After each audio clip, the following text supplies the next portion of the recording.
नमाय विष्णुपदाय कृष्णपृष्ठाय भूतले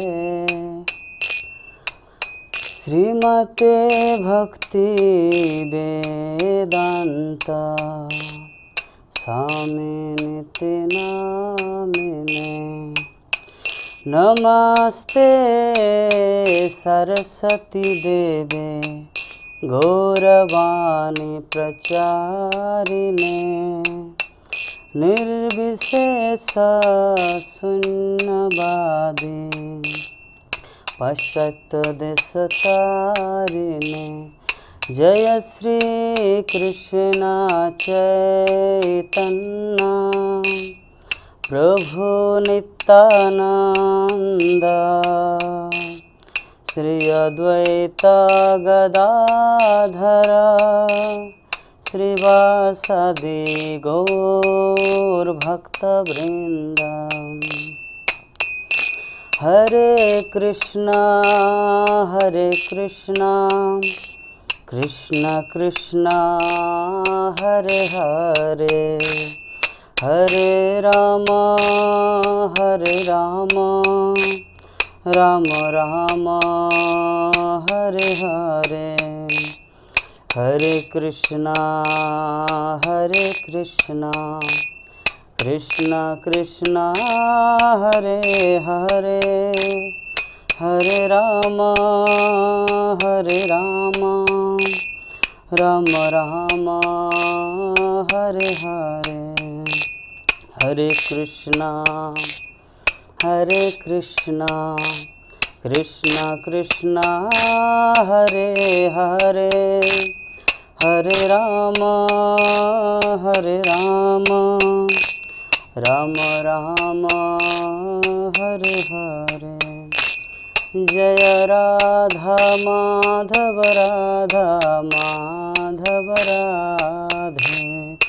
जय पंचतत्व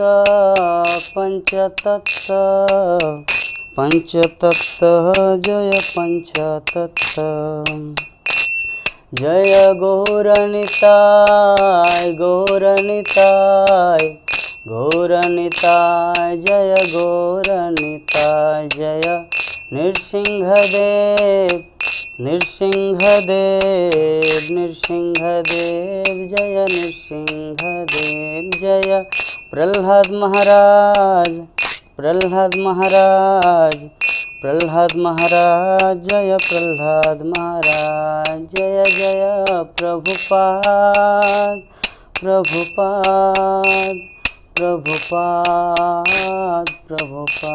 जय जय गुरुदेव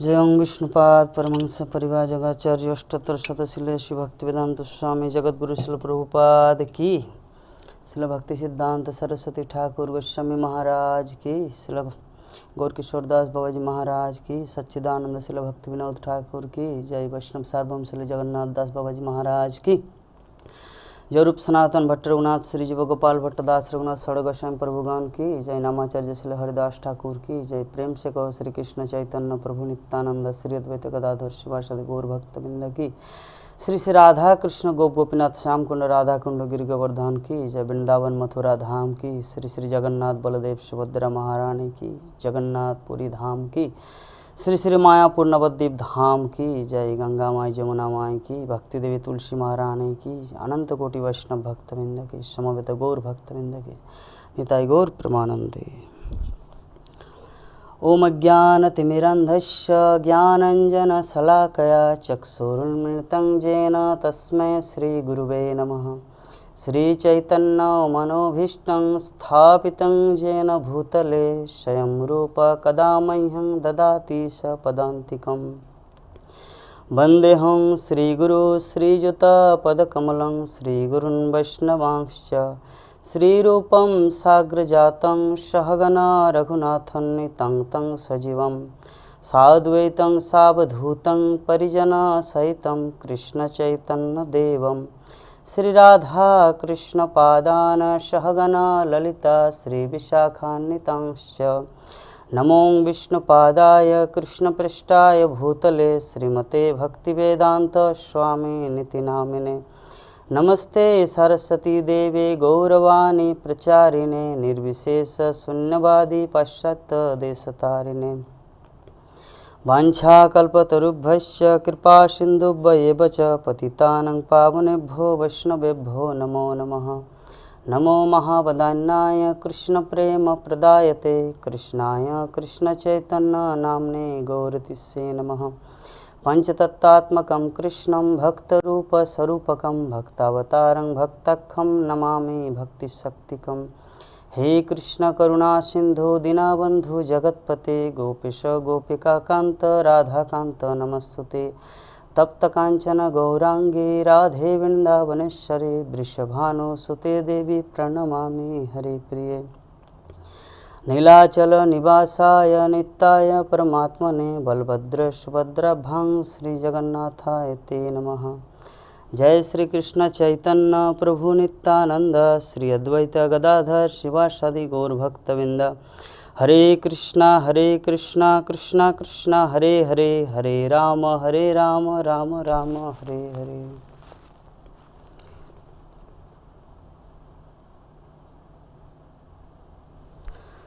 हरे कृष्णा। स्वागत है आप सभी भक्तों का हमारे इस्कॉन मायापुर टेलीविज़न में। आज हम लोग शुरू करने जा रहे 5 दिवसीय एक सेमिनार नारद भक्ति दर्शन, जो आज उनका पहला दिन है। और आज का हमारा टॉपिक है नारद भक्ति दर्शन का पहला अध्याय है भक्ति का महत्व। तो आज हम लोग चर्चा करेंगे भक्ति का महत्व कि नारद मुनि जो विश्व के गुरु है, जगत गुरु, जिन्होंने अखिल ब्रह्मांड को भक्ति, कृष्ण भक्ति प्रदान की। इस संसार में जितने भी बड़े महान ऋषि, महान भक्त, सबका गुरु है नारद। ऋषि नारद मुनि के नारद भक्ति सूत्र 84 सूत्रों से एक ग्रंथ, जिसमें हम लोग 5 दिन का इसका सेमिनार रखे हैं। तो पहला दिन जो है भक्ति का महत्व, हम लोग द्वितीय दिन में आलोचना करेंगे भक्ति की परिभाषा, तृतीय दिन में करेंगे प्राप्ति का साधन, चतुर्थ दिन में शुद्ध एवं मिश्र भक्ति, और पंचम दिन में हम लोग करेंगे सिद्धि की प्राप्ति। तो ये पंचम दिन, ये 5 दिन का जो ये हमारा सेमिनार है, यद्यपि नारद भक्ति सूत्र ओनली हम लोग 84 सूत्रों की व्याख्या करेंगे। नारद की जो भक्ति, भगवान कृष्ण के प्रति उनका जो प्रेम, ये अथाह है, अगाध से एक सागर की तरह, समुद्र की तरह, महासागर की तरह। तो उसका वर्णन करना असंभव है, लेकिन फिर भी कुछ रूपरेखा जो श्रील प्रभुपाद हम सबको प्रदान किए हैं नारद भक्ति सूत्र के रूप में, उसी का जस्ट कुछ डिस्कशन करेंगे, जिसके माध्यम से नारद मुनि की कृपा, हमारे आचार्यों की कृपा प्राप्त हो। श्रील प्रभुपाद नारद भक्ति सूत्र के भूमिका में लिखते हैं कि सदियों से हमारे पाश्चिमात्य तथा पूर्वोत्तर दोनों के संस्कृतियों के महात्माओं ने सिखाया है कि हमारे मानव जीवन तभी सिद्धि प्राप्त होती जब हम लोग कृष्ण से प्रेम करना सीखते हैं। और इसमें नारद मुनि से बढ़कर कोई गुरु नहीं है जो कृष्ण से प्रेम करना सिखाता है। तो उसी टॉपिक को लेकर हम लोग आज मायापुर, इस्कॉन मायापुर टेलीविज़न की तरफ से आप सभी भक्तों को स्वागत करते हैं कि आप लोग 5 दिन हमारे इस पंचम दिवसीय नारद भक्ति दर्शन के सेमिनार में उपस्थित हो। हरे कृष्ण। सभी भक्तों के चरणों में मेरा प्रणाम। वंशा कल्पतरुभ्यश्च कृपा सिन्धुभ्येव च पतितानां पावनेभ्यो वैष्णवेभ्यो नमो नमः। तो शुरू करेंगे। आज का जो हमारा टॉपिक होगा भक्ति का महत्व, तो इसमें टोटल आज हम लोग चर्चा करेंगे 14 सूत्रों का। टोटल 84 सूत्र है, 84 श्लोक। तो उनमें से 14 श्लोक का वर्णन करेंगे आज भक्ति का महत्व। तो इसमें से जो पहला श्लोक है, नारद मुनि जो बता रहे हैं कि अथा तो भक्तिम व्याख्याश्याम पहला सूत्र है, जिसमें नारद मुनि बता रहे हैं कि अब इसीलिए मैं भक्तिमय सेवा की पद्धति का वर्णन करने की चेष्टा करूंगा। तो इसमें जो पहला शब्द है अथातो, जैसे हम लोग वेदांत सूत्र में देखते हैं, वेदांत सूत्र में जो पहला सूत्र है अथातो ब्रह्म जिज्ञासा, उसका अर्थ क्या है? उसका अर्थ है कि 84 लाख जीव योनियों के बाद एक जीवात्मा भटकते भटकते भगवान कृष्ण के हेतु की कृपावश जब उसको मनुष्य शरीर प्राप्त होता है, तब उसको क्या करना चाहिए? जिज्ञासा। क्या जिज्ञासा? ब्रह्म जिज्ञासा। अथातो ब्रह्म जिज्ञासा मतलब अब ये मनुष्य जीवन मिला है, अब वो जिज्ञासा करना है, जो जिज्ञासा किसी दूसरे जीवन में संभव नहीं था। कुत्ते के जीवन में, बिल्ली के जीवन में, घोड़े के जीवन में, शेर के जीवन में इसमें संभव नहीं था। इसीलिए वेदांत सूत्र का पहला सूत्र है मनुष्य जीवन जिसको मिला है अथातो ब्रह्म जिज्ञासा। पहला जो जिज्ञासा होना चाहिए हमारे जीवन में कि मैं कौन हूँ, कहाँ से आया हूँ, क्या कर्तव्य है मेरा, ये सब जिज्ञासा। जब कोई इस जिज्ञासा से गुजरता है, जब कोई इस तरह का जिज्ञासा करता है, उसको मनुष्य माना जाता है।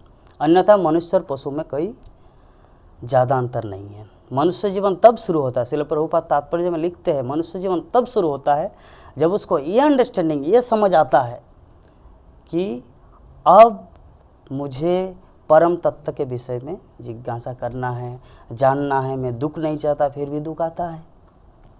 सनातन गोस्वामी जब महाप्रभु से पहली बार मिले तो सनातन गोस्वामी भी यही बात महाप्रभु को बोले कि मैं कौन हूँ, मुझे पता नहीं, मैं दुख नहीं चाहता फिर भी दुख आता है, मैं सुख चाहता हूँ लेकिन सुख नहीं आता, दुख नहीं चाहता फिर भी दुख आता है, क्यों? ये है जिज्ञासा।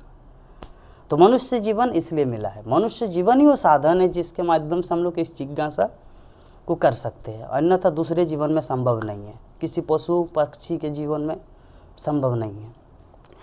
तो ये जो वेदांत सूत्र का जो पहला सूत्र है, तो इससे भी बढ़कर है नारद भक्ति सूत्र का पहला श्लोक, वो है अथातो भक्तिम व्याख्यास्याम। अथातो ब्रह्म जिज्ञासा जो है वेदांत सूत्र का, वो तो सिर्फ मनुष्य बनने के लिए। और ये जो भक्ति तत्व का जो सूत्र है नारद भक्ति सूत्र का जो पहला श्लोक है, तो उससे भी बढ़कर है, क्योंकि इसमें भगवान का भक्त कैसे बना जाए। गोलोक वृंदावन का भक्त, ये पृथ्वी लोक का मनुष्य और गोलोक वृंदावन का कृष्ण भक्त में बहुत डिफरेंस है। पृथ्वी का मनुष्य बनने के लिए पहला श्लोक क्या वेदांत सूत्र का? अथातो ब्रह्म जिज्ञासा।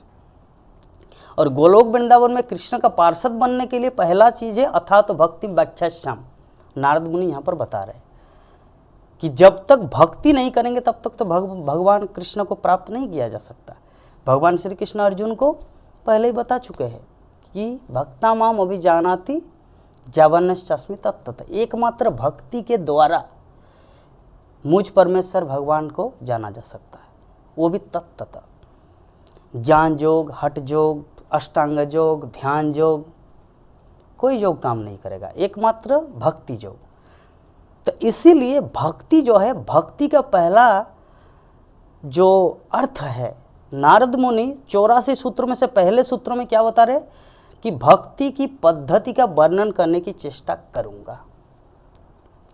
तो इसमें श्रील प्रभुपाद तात्पर्य जो दिए है, जिसमें प्रभुपाद पहली लाइन में लिख रहे कि भक्ति इतनी उत्कृष्ट है कि केवल भक्ति के ही माध्यम से हम भगवान की स्वरूप स्थिति को समझ सकते हैं। अर्थात कि भगवान को समझने के लिए, जैसे हर चीज के लिए जानने के लिए अलग अलग स्तर होता है, तो भगवान को जानने का स्तर क्या है? भगवान को जानने का स्तर है भक्ति। क्योंकि जब तक आप भक्ति नहीं करेंगे तब तक आप भगवान कृष्ण को नहीं समझ सकते, और जब तक भगवान कृष्ण को नहीं जान पाएंगे तब तक आपको इस 84 लाख योनियों में भटकना पड़ेगा। तो श्रील प्रभुपाद आगे बता रहे हैं कि ऐतिहासिक दृष्टिकोण से हम लोग जानते हैं कि जो 84 लाख जीव योनि है, तो 84 लाख जीव योनियों में 4 लाख है मानव योनि। तो 4 लाख मानव योनि में उसको 3 कैटेगरी में विभक्त किया गया है। पहला है सभ्य, दूसरा है असभ्य और तीसरा है अर्धसभ्य। मतलब 3 तरह के लोग हैं इस संसार में। मनुष्य शरीर में भी, मनुष्य जीवन में भी 3 तरह के लोग मिलते हैं, सभ्य, अर्धसभ्य और असभ्य। सभ्य का अर्थ क्या है? सभ्य को आर्य बोला जाता है। हमारे भारतवर्ष में आर्य प्रचलित है नाम। आर्य का अर्थ होता है जो वैदिक आदेशों को पूर्णतया पालन करता है अपने जीवन में, प्रैक्टिकल एंड थ्योरी बोथ, दोनों ही पालन करता है, उसे कहा जाता है आर्य। आर्य, अनार्य। तो 3 तरह कैटेगरी है, सभ्य, अर्धसभ्य और असभ्य। तो अर्धसभ्य में कौन आते हैं? अर्धसभ्य में आते हैं जैसे कोई वेदों का, शास्त्र ग्रंथों की नीति नियम को, निषेध आज्ञा को जानते हैं लेकिन पालन नहीं करता, उसे कहा जाता है असभ्य। और असभ्य मतलब जो कुछ शास्त्र का आज्ञा को जानते भी नहीं और पालन भी नहीं करते। और सभ्य में कौन है? जो शास्त्रों की आज्ञाओं को पालन करते हैं। तो भारत वो देश है, भारत भूमि, जहाँ पर ऐसे आर्यों का स्थान है जो सदियों से, प्राचीन काल से ऋषि मुनि, हमारे महान भक्तगण इस भारत भूमि में भक्ति किए हैं। देवता तक तरसते हैं इस भारत भूमि में जन्म लेने के लिए। क्यों? क्योंकि इसमें भगवान की भक्ति करने का, भगवान से प्रेम करने का स्थान है। यद्यपि अभी श्रील प्रभुपाद की कृपा से पूरा पृथ्वी मंडल भारत बन चुका है। भारत का असली अर्थ क्या है? भारत का असली अर्थ है जहाँ पर भक्ति की जाए, जहाँ पर कृष्ण भक्ति की जाए, उसी को भारत माना जाता है। अभी श्रील प्रभुपाद की कृपा से, इस्कॉन की कृपा से होल वर्ल्ड, चाहे अमेरिका हो, रसिया हो, यूरोप हो, जहाँ भी, हर जगह सारे विश्व के लोग अभी कृष्ण भक्ति से जुड़े हैं। तो भारत का पैमाना अभी जो वर्तमान में सिर्फ कन्याकुमारी से लेकर जम्मू कश्मीर, इतना ही नहीं है। असली भारत का अर्थ होता है जहाँ पर सभ्य लोग, आर्य लोग भक्ति करें, कृष्ण भक्ति करें। तो इस्कॉन जो प्लेटफॉर्म श्रील प्रभुपाद बना चुके हैं, इसके माध्यम से हर कोई भक्ति करने का अवसर प्राप्त हो रहा है, चाहे कोई अमेरिका में हो, चाहे लंदन में हो, न्यूयॉर्क में हो, जहाँ भी है। तो असली अर्थ भारत का अर्थ है जहाँ पर भक्ति किया जाए। तो ऐतिहासिक दृष्टिकोण से कि आर्य जो है ना, मनुष्यों की सबसे सभ्य श्रेणी है। एवं आर्यों में भारतीय विशेष रूप से उच्च संस्कृत है, तथा भारतीयों में ब्राह्मण वैदिक ज्ञानों में सबसे दक्ष है। हम लोग जानते हैं 4 आश्रम है, चतुर्वर्ण्यं मया सृष्टम गुण कर्म विभागस्य। भगवान श्री कृष्ण भगवद गीता में बोले कि 4 प्रकार के श्रेणी है मनुष्यों का, ब्राह्मण, क्षत्रिय, वैश्य और शूद्र। ब्राह्मण कौन है? जो वैदिक ज्ञान को धारण करता है, अपने जीवन में अप्लाई करता है। क्षत्रिय कौन है? प्रजा को प्रोटेक्ट करता है, प्रजा को रक्षा करते हैं। वैश्य कौन है?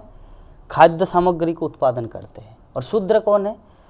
चारों वर्णों की सेवा जो करते हैं, यानी मजदूर वर्ग, उसे कहा जाता है लेबर, शूद्र। तो वैदिक संस्कृति विश्व भर में सम्मानित है और हर स्थान पर ऐसे लोग हैं जो इसे समझने के उत्सुक है। जो वैदिक संस्कृति है, वैदिक कल्चर, जो श्रील प्रभुपाद इस्कॉन के माध्यम से सारे विश्व में फैलाए है, जो भी सम्मानित व्यक्ति है ना, जो बुद्धिमान व्यक्ति, वो इसको एक्सेप्ट किए हैं।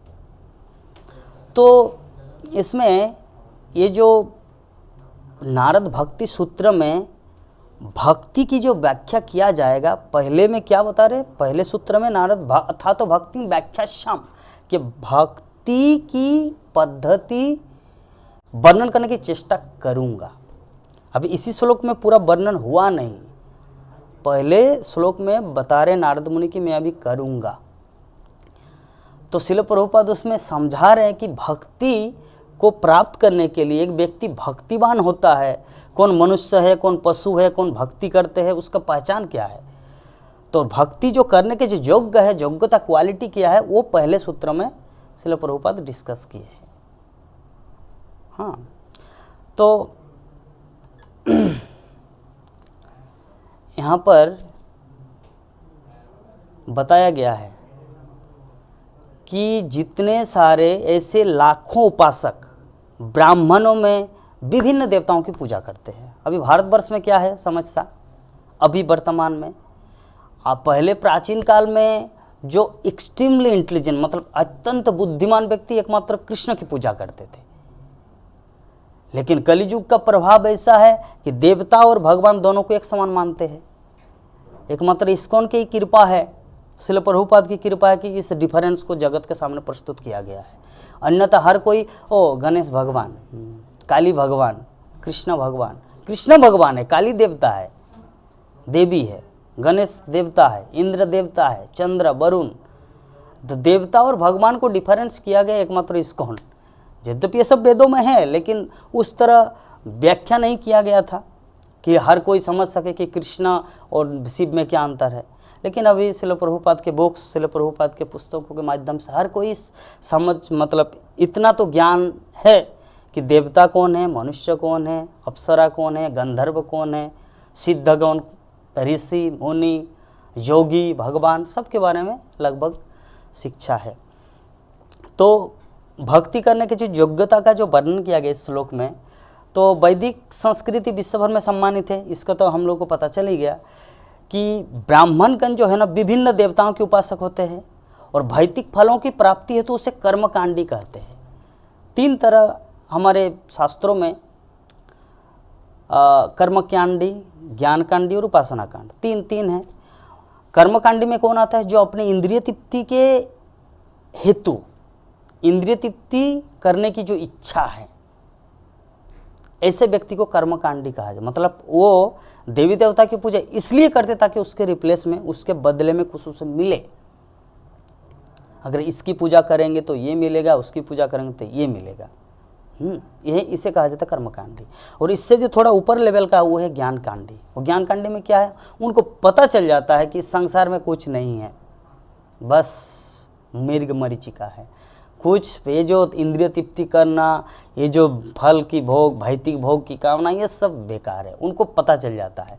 तो वो क्या करते हैं? वो मुक्त होने की चेष्टा करते हैं, ब्रह्म ज्योति में लीन होना चाहते हैं, या पूर्ण रूप से संसार से विदा लेना चाहते हैं। अभी तक कृष्ण भक्ति में नहीं, ओनली ज्ञानी। तो पहला क्या है? कर्मकांडी, दूसरा है ज्ञानकांडी, और तीसरा है उपासना कांड।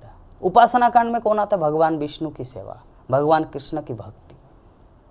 तो ऐसे लाखों उपासकों में से कुछ परम सत्य को समझने की पद्धति में वास्तविक रूप से प्रवृत्त हो तो उसे ज्ञानी कहा जाता है। हम लोग जानते हैं भगवद गीता में कि मनुष्यानाम सहस्रेषु कश्चित् यतते सिद्धये, कि कोई हजारों मनुष्य में से कोई एक ये मनुष्य बनने की चेष्टा करते हैं। पहला तो हम लोग वेदांत सूत्र के माध्यम से समझ गए कि वेदांत सूत्र में लिखा है अथा तो ब्रह्म जिज्ञासा। पहले मनुष्य कैसे बना जाए? जब ये जिज्ञासा है कि मैं कौन हूँ, कहाँ से आया हूँ, क्या करना है। ठीक है। उसके बाद जो ऐसे हजारों मनुष्य में से एक कोई प्रयत्न करता है। क्या प्रयत्न करता है? कि भगवान क्या है, डिफरेंस कि देवता भगवान। ऐसे करते करते एक दिन उसको पता चलता है कि वासुदेव सर्वमिति स महात्मा सुदुर्लभ, बहुनाम जन्म नामंते ज्ञानवान नाम प्रपद्यते। मतलब अनेक अनेक जन्मों तक भ्रमण करते करते करते करते, भगवान की खोज करते करते, बहुनाम जन्म नाम अंत में अनेक अनेक जन्मों के पश्चात ज्ञानवान मांग प्रपद्यते, जो ज्ञानी, सच्चा ज्ञानी, वास्तविक ज्ञानी क्या करते हैं? प्रपद्यते। किसका? कृष्ण का। प्रपद्यते अर्थात शरणागत होते हैं। क्यों शरणागत होते हैं? क्योंकि उसको पता है वासुदेव सर्वमिति स महात्मा, क्योंकि कृष्ण ही परम पुरुषोत्तम अखिल विश्व ब्रह्मांड के मालिक है। तो ये जो ऐसे इस कैटेगरी में आने के लिए उसको विभिन्न स्तर से गुजरना पड़ता है, अनेक जन्म लग जाते हैं। भगवान श्री कृष्ण खुद अर्जुन को ये चीज़ बोल रहे हैं, ये कोई साधारण बात नहीं, अनेक जन्म लग जाते हैं। तो उपसंहार क्या है? कर्मकांडी, ज्ञानकांडी, उसके बाद आएगा उपासना अर्थात भक्ति कांडी, अर्थात भक्ति योगी, कर्म योगी, ज्ञान योगी और भक्ति योगी। तो भक्ति योगी जो है ना, उपसंहार की यथार्थ आत्मज्ञानी होने पर ही व्यक्ति भक्ति की पद्धति प्रारंभ कर सकता है। आत्मज्ञानी जब तक नहीं होगा व्यक्ति, तब तक वो भक्ति के संसार में, भक्ति की दुनिया में प्रवेश नहीं कर सकता। देहात्म बुद्धि में पड़ा व्यक्ति भक्तिमय सेवा की पद्धति को नहीं समझ सकता। देहात्म बुद्धि कौन है? देहात्म बुद्धि का अर्थ है जैसे जब वो लड़का जो बच्चा होता है, आई एम ए चाइल्ड, मैं एक छोटा बच्चा हूँ। जब युवक बन जाता है कि मैं तो युवक हूँ। जब बूढ़ा बन जाते बोलते हैं मैं एक बूढ़ा हूँ। और अंत में मर जाता है, मतलब उसका जो थिंकिंग है, उनका जो चिंताधारा है कैसा है कि मैं एक शरीर हूँ। बचपन में सोचते कि मैं एक बच्चा हूँ, युवावस्था में सोचते कि मैं एक युवक हूँ, और वृद्धावस्था में सोचता है कि मैं एक बूढ़ा हूँ। तो इसे कहा जाता है देहात्म बुद्धि। तो इसे देहात्म बुद्धि से ऊपर उठकर जब कोई ये रियलाइज करता है, ये अनुभव करता है कि मैं आत्मा हूँ, मैं कृष्ण का दास हूँ, तब वो व्यक्ति कृष्ण भक्ति शुरू कर सकता है। केवल जब व्यक्ति इस ज्ञान में पूर्णतः स्थित हो जाता है कि वो शरीर नहीं बल्कि आत्मा है, तभी वो भक्तिमय सेवा की पद्धति को स्वीकार कर सकता है। तो नारद मुनि पहले जो श्लोक है अर्थात तो भक्ति का जो अब मैं भक्ति की पद्धति का वर्णन करूंगा, जो पहले श्लोक में ये समझा दिए कि भक्ति कौन व्यक्ति ग्रहण कर सकता है। ये नोट डाउन करने की बात है। सभी भक्तगण अगर किसी प्रकार का कुछ प्रश्न रहे तो कॉन्टेक्ट नंबर दिया गया है, आप लोग बाद में पूछ सकते हैं। तो नोट डाउन करना है, जहाँ पर कुछ संशय रहे, कुछ संदेह हो तो बाद में पूछ सकते हैं। तो पहला श्लोक में हम लोग समझ गए कि भक्ति को कौन व्यक्ति ग्रहण कर सकता है। देहात्म बुद्धि में पड़ा व्यक्ति भक्ति को ग्रहण नहीं कर सकता, क्योंकि भक्ति जो है ना पूरा चिन्मय वस्तु है, दिव्य है, ट्रांसेंडेंटल। क्योंकि भक्ति जो व्यक्ति ये सोचता है कि मैं एक बच्चा हूँ, मैं एक युवक हूँ, मैं एक बूढ़ा हूँ, तो ये तो देहात्म बुद्धि की बात है ना। तो देहात्म बुद्धि में पड़ा व्यक्ति भक्ति को ग्रहण या भक्ति को समझ नहीं सकता। तो नारद मुनि सेकंड श्लोक में, मतलब दूसरे श्लोक में, आज जो हम लोग 14 श्लोक का वर्णन करेंगे, तो पहला श्लोक हम लोग वर्णन कर चुके कि भक्ति को ही व्यक्ति ग्रहण कर सकता है जो देहात्म बुद्धि से रहित, अर्थात कि मैं शरीर नहीं, मैं आत्मा हूँ। जो श्रील प्रभुपाद का जो अंतिम फिलोसफी, फर्स्ट टू लास्ट, जीवन जब से वो इसको इस्टेब्लिश कर, तब से एक ही शिक्षा कि I am not this body, I am spirit soul, मैं शरीर नहीं, मैं एक चिन्मय आत्मा हूँ। और प्रभुपाद जब इस शरीर को, अपने शरीर को त्यागते समय भी 1977 को 1977 में, तब भी भागवतम के ट्रांसलेट के अंतिम शब्दों में I am not this body, I am spirit soul, मैं शरीर नहीं, मैं आत्मा हूँ। तो श्रील प्रभुपाद का वही फिलोसॉफी बारंबार क्यों एक चीज़ को रिपीट किया गया था, अभी भी रिपीट क्यों किया जाता है? क्योंकि भक्ति शुरू होगा तब जब आप ये समझेंगे कि मैं शरीर नहीं, मैं आत्मा हूँ। जब ये समझ नहीं आएगा तो भक्ति के राज्य में प्रवेश नहीं किया जा सकता, क्योंकि भक्ति जो है पूरी तरह से दिव्य है। भक्ति की विषय वस्तु पूर्ण रूप से दिव्य है, ट्रांसेंडेंटल है, उसको भौतिकता से कोई लेन देन नहीं है। यद्यपि लगता है कि हम लोग मंदिर जाते हैं, गाड़ी चलाते हैं, अगर भौतिक शरीर नहीं रहेगा तो हम गाड़ी चला के मंदिर कैसे जाएंगे, अगर भौतिक हाथ नहीं तो कैसे हाथ जोड़ करेंगे, कोई ऐसा सोच सकता, लेकिन अल्टीमेटली देखा जाए तो पूर्ण रूप से दिव्य क्रिया है भक्ति। तो चलिए हम लोग आगे बढ़ते हैं। तो नारद मुनि सेकंड श्लोक में बता रहे हैं कि सा तस्मिन परम प्रेम रूपा।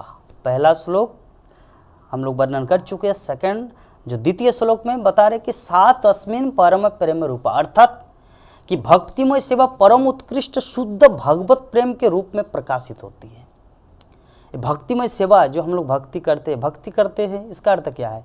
क्या भक्ति करते हैं, इसका अर्थ क्या है? भक्ति का अर्थ होता है कृष्ण से प्रेम। भगवान श्री कृष्ण सरल भाषा में भगवद गीता में बताया कि यत करोसी यत सनासी जज्जुहसी ददासी जत। तुम जो कुछ भी करते हो, खाते हो, पीते हो, दान करते हो, सब कुछ मुझे अर्पण करते हुए करो, यही भक्ति है। अगर मान लीजिए कि आपके पास उतना धन रत्न नहीं है, कुछ डोनेशन किया जाए किसी मंदिर में, किसी महात्मा को, किसी संस्था में, तो बस सिंपल पत्रम पुष्पम फलम तमें जो माँ भक्त परियच्छति। आप जो भी करते हो, आप थोड़ा सा पत्र, तुलसी पत्ता, जल, फल, फूल अर्पण करो, मैं उसी में संतुष्ट। तदहम भक्तु उपहृत स्नामि पर्यतात्मा, मैं उसको ही प्रेम पूर्वक स्वीकार करता हूँ। तो ये भक्ति, अल्टीमेटली भक्ति का अर्थ यही है कि हम लोग भगवान कृष्ण की इच्छा पूर्ति के अनुरूप कुछ भी करें, उसी को भक्ति कहा जा सकता है। तो भक्ति रसामृत सिंधु में रूप गोस्वामी लिखते हैं कि भगवत प्रेम को प्राप्त करने के पूर्व कुछ चीज आवश्यक है, वो है, उनमें से है पहला आदो श्रद्धा तथा साधु संग। भक्तिमय सेवा जो है, नारद मुनि बता रहे कि भक्तिमय सेवा परम उत्कृष्ट शुद्ध भगवत प्रेम के रूप में प्रकाशित होती है, सेकंड श्लोक में। तो परम प्रेम, भगवत प्रेम मतलब कृष्ण प्रेम के रूप में प्रकाशित होती है। तो कब? मेरे गुरु महाराज श्रीमद भक्तिचार्य स्वामी गुरु महाराज शरणागति के सेमिनार में गुरु महाराज बोल रहे थे कि कृष्ण प्रेम में शरणागति के साथ उसका कनेक्शन क्या है। गुरु महाराज बोल रहे थे कि जैसे लाइट, बल्ब और स्विच जो है वो शरणागति, और लाइट जो है कृष्ण प्रेम है। अगर स्विच को प्रेस करेंगे, शरणागति हो जाएंगे तो कृष्ण प्रेम प्राप्त होगा। अर्थात स्विच को प्रेस करेंगे तो लाइट जलेगा, बल्ब जलेगा। तो उसी तरह अगर हम लोग पूर्ण रूप से कृष्ण के प्रति समर्पण कर लेते हैं, समर्पण कर देते अपने आप को, महारवि राघवी जो अच्छा दिया तुम्हारा, जब पूर्ण रूप से समर्पण कर देते हैं भगवान श्री कृष्ण को, तब हम लोग के हृदय में एक एप्रोप्रिएट टाइम, मतलब एक यथा समय हम लोगों को कृष्ण प्रेम की प्राप्ति होगी। देर लगेगा, ऐसा नहीं कि ओवरनाइटली कुछ होता नहीं, एक रात में कुछ बदलेगा नहीं। श्रील प्रभुपाद बोलते कि 20 साल लग गया था मुझे भगवान कृष्ण की शरण लेने में। यद्यपि हम सब बोलते हैं कि हम तो कृष्ण के शरण में हैं, फिर भी मेरे जीवन में इतना दुख क्यों आता, या दुख आता है या सुख आता है, जो भी अलग मैटर है। विषय वस्तु कि मैं भगवान कृष्ण की शरण ली है, इसका अर्थ, इसका पता कैसे चलेगा। श्रील प्रभुपाद बोलते कि 20 साल लगा था, 20 ईयर्स। हाँ, तो उसी तरह अभी हम लोग, जैसे मान लीजिए मैं इस्कॉन ज्वाइन किया 2014 में, NDP न्यू डिवोटी ट्रेनिंग ब्रह्मचारी आश्रम मायापुर धाम। तो उस समय जब मैं ब्रह्मचारी आश्रम आया तो उस समय फील होता था कि मैं तो पूर्ण शुद्ध भक्त हूँ, इसीलिए तो मैं घर परिवार छोड़कर ब्रह्मचारी आश्रम आया। उसके बाद 1 साल 2 साल, 2014 अभी चल रहा 2021। अब मैं फील क्या कर रहा हूँ कि उस समय जब मैं सोच रहा था कि मैं भगवान कृष्ण के प्रति पूर्ण शरणागत हूँ, नहीं, अभी सोच रहा हूँ कि अभी मैं पूर्ण शरणागत हूँ। तो जब मेरा 20 साल 30 साल और गुजर जाएगा, जब मैं वृद्ध हो जाऊँगा, तब भी यही फील आएगा कि अभी भी मैं कृष्ण के प्रति पूर्णतः समर्पित नहीं हूँ। इसलिए गौर किशोर दास बाबा जी महाराज जब अपने जीवन के अंत में उनको पता चल गया कि कुछ ही दिन बाद मुझे इस जगत से प्रयाण करना है, अर्थात मुझे भगवत धाम जाना है, तो अपने शिष्यों को बता रहे थे कि जब मेरा मृत्यु होगा, मतलब मृत्यु होगा, तो आप लोग मेरे पैर को, चरण कमल, वो गौर किशोर दास बाबा जी महाराज क्या बोल रहे हैं, आप मेरे पैर को रस्सी से बांधकर नवद्वीप के गली गली में घुमाना है।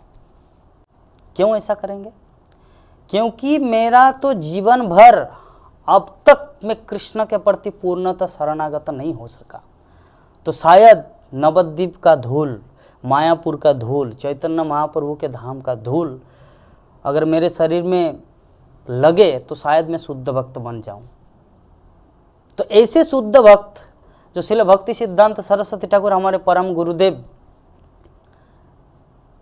जिनका शिष्य श्रील जगत गुरु श्रील प्रभुपाद सारे विश्व को कृष्ण के चरणों में झुका दिया, तो ऐसे गुरुदेव के गुरुदेव, मतलब प्रभुपाद के गुरुदेव श्रील गौर किशोर दास बाबा जी महाराज क्या बोल रहे हैं कि मेरा जीवन तो ऐसे व्यर्थ चला गया, मैं तो कृष्ण का शुद्ध भक्त बन नहीं पाया क्योंकि मैं कृष्ण का पूर्णतः शरणागत नहीं हूँ। तो आप लोग वही करना जो मैं अभी बोल के जा रहा हूँ कि जब मैं मर जाऊँगा तो रस्सी से बांधकर नवद्वीप के गली गली में मुझे घुमाना, ताकि शरीर में वो जो धूल लगे तो उसमें थोड़ा कृष्ण प्रेम मिले और मैं भगवत धाम को प्राप्त हो जाऊँ। तो जो शुद्ध भक्त होते हैं ना, शुद्ध भक्त, इसी तरह उनका मनोभाव होता है। तो इसी प्रकार हम लोग समझेंगे ये जो शरणागति की जो बात है। अभी हम लोग सोच रहे कि ना मैं तो पूर्ण रूप से शरणागत हूँ, मेरा कोई फॉल्ट नहीं है, प्रसाद बनाता हूँ भगवान के लिए, भोग बनाता हूँ, कुछ डोनेशन भी भगवान को देता हूँ, मुझे लगता है मैं तो शुद्ध भक्त हूँ। वो सोच सकता है, लेकिन जब वो परम अवस्था में आएगा तब उसको फील होगा नहीं, मेरे अंदर तो कुछ भक्ति है ही नहीं। चंद्रमौली स्वामी, चंद्रमौली स्वामी महाराज एक बार नवद्वीप परिक्रमा में एक क्लास में बोल रहे थे महाराज कि अगर हम लोग कृष्ण भक्ति के क्षेत्र में अगर हम लोग ये फील करें कि मैं भगवान के लिए कुछ भी नहीं कर पाया, मेरा जीवन व्यर्थ चला गया, तो महाराज बोल रहे कि ये बहुत ही बढ़िया क्वालिटी है, क्योंकि इसी से तुम कृष्ण भक्ति को प्राप्त करोगे। और अगर किसी के मन में ये आया अरे मैं तो भगवान के लिए बहुत कुछ किया हूँ, तो बोलते ये वेरी डेंजर, ये बहुत ही खतरनाक है हमारे भक्त जीवन में, हम लोग को पतन करा देगा। तो ये सब हमारे आचार्यों के माध्यम से सीखना है कि अगर हमारे हृदय में ये फीलिंग आ रहा है कि हम भक्ति में कुछ नहीं कर पाए, मैं तो व्यर्थ हूँ, जब ये फीलिंग आ रहा है तो समझिए कि आप भक्ति में प्रोग्रेसिंग कर रहे हैं।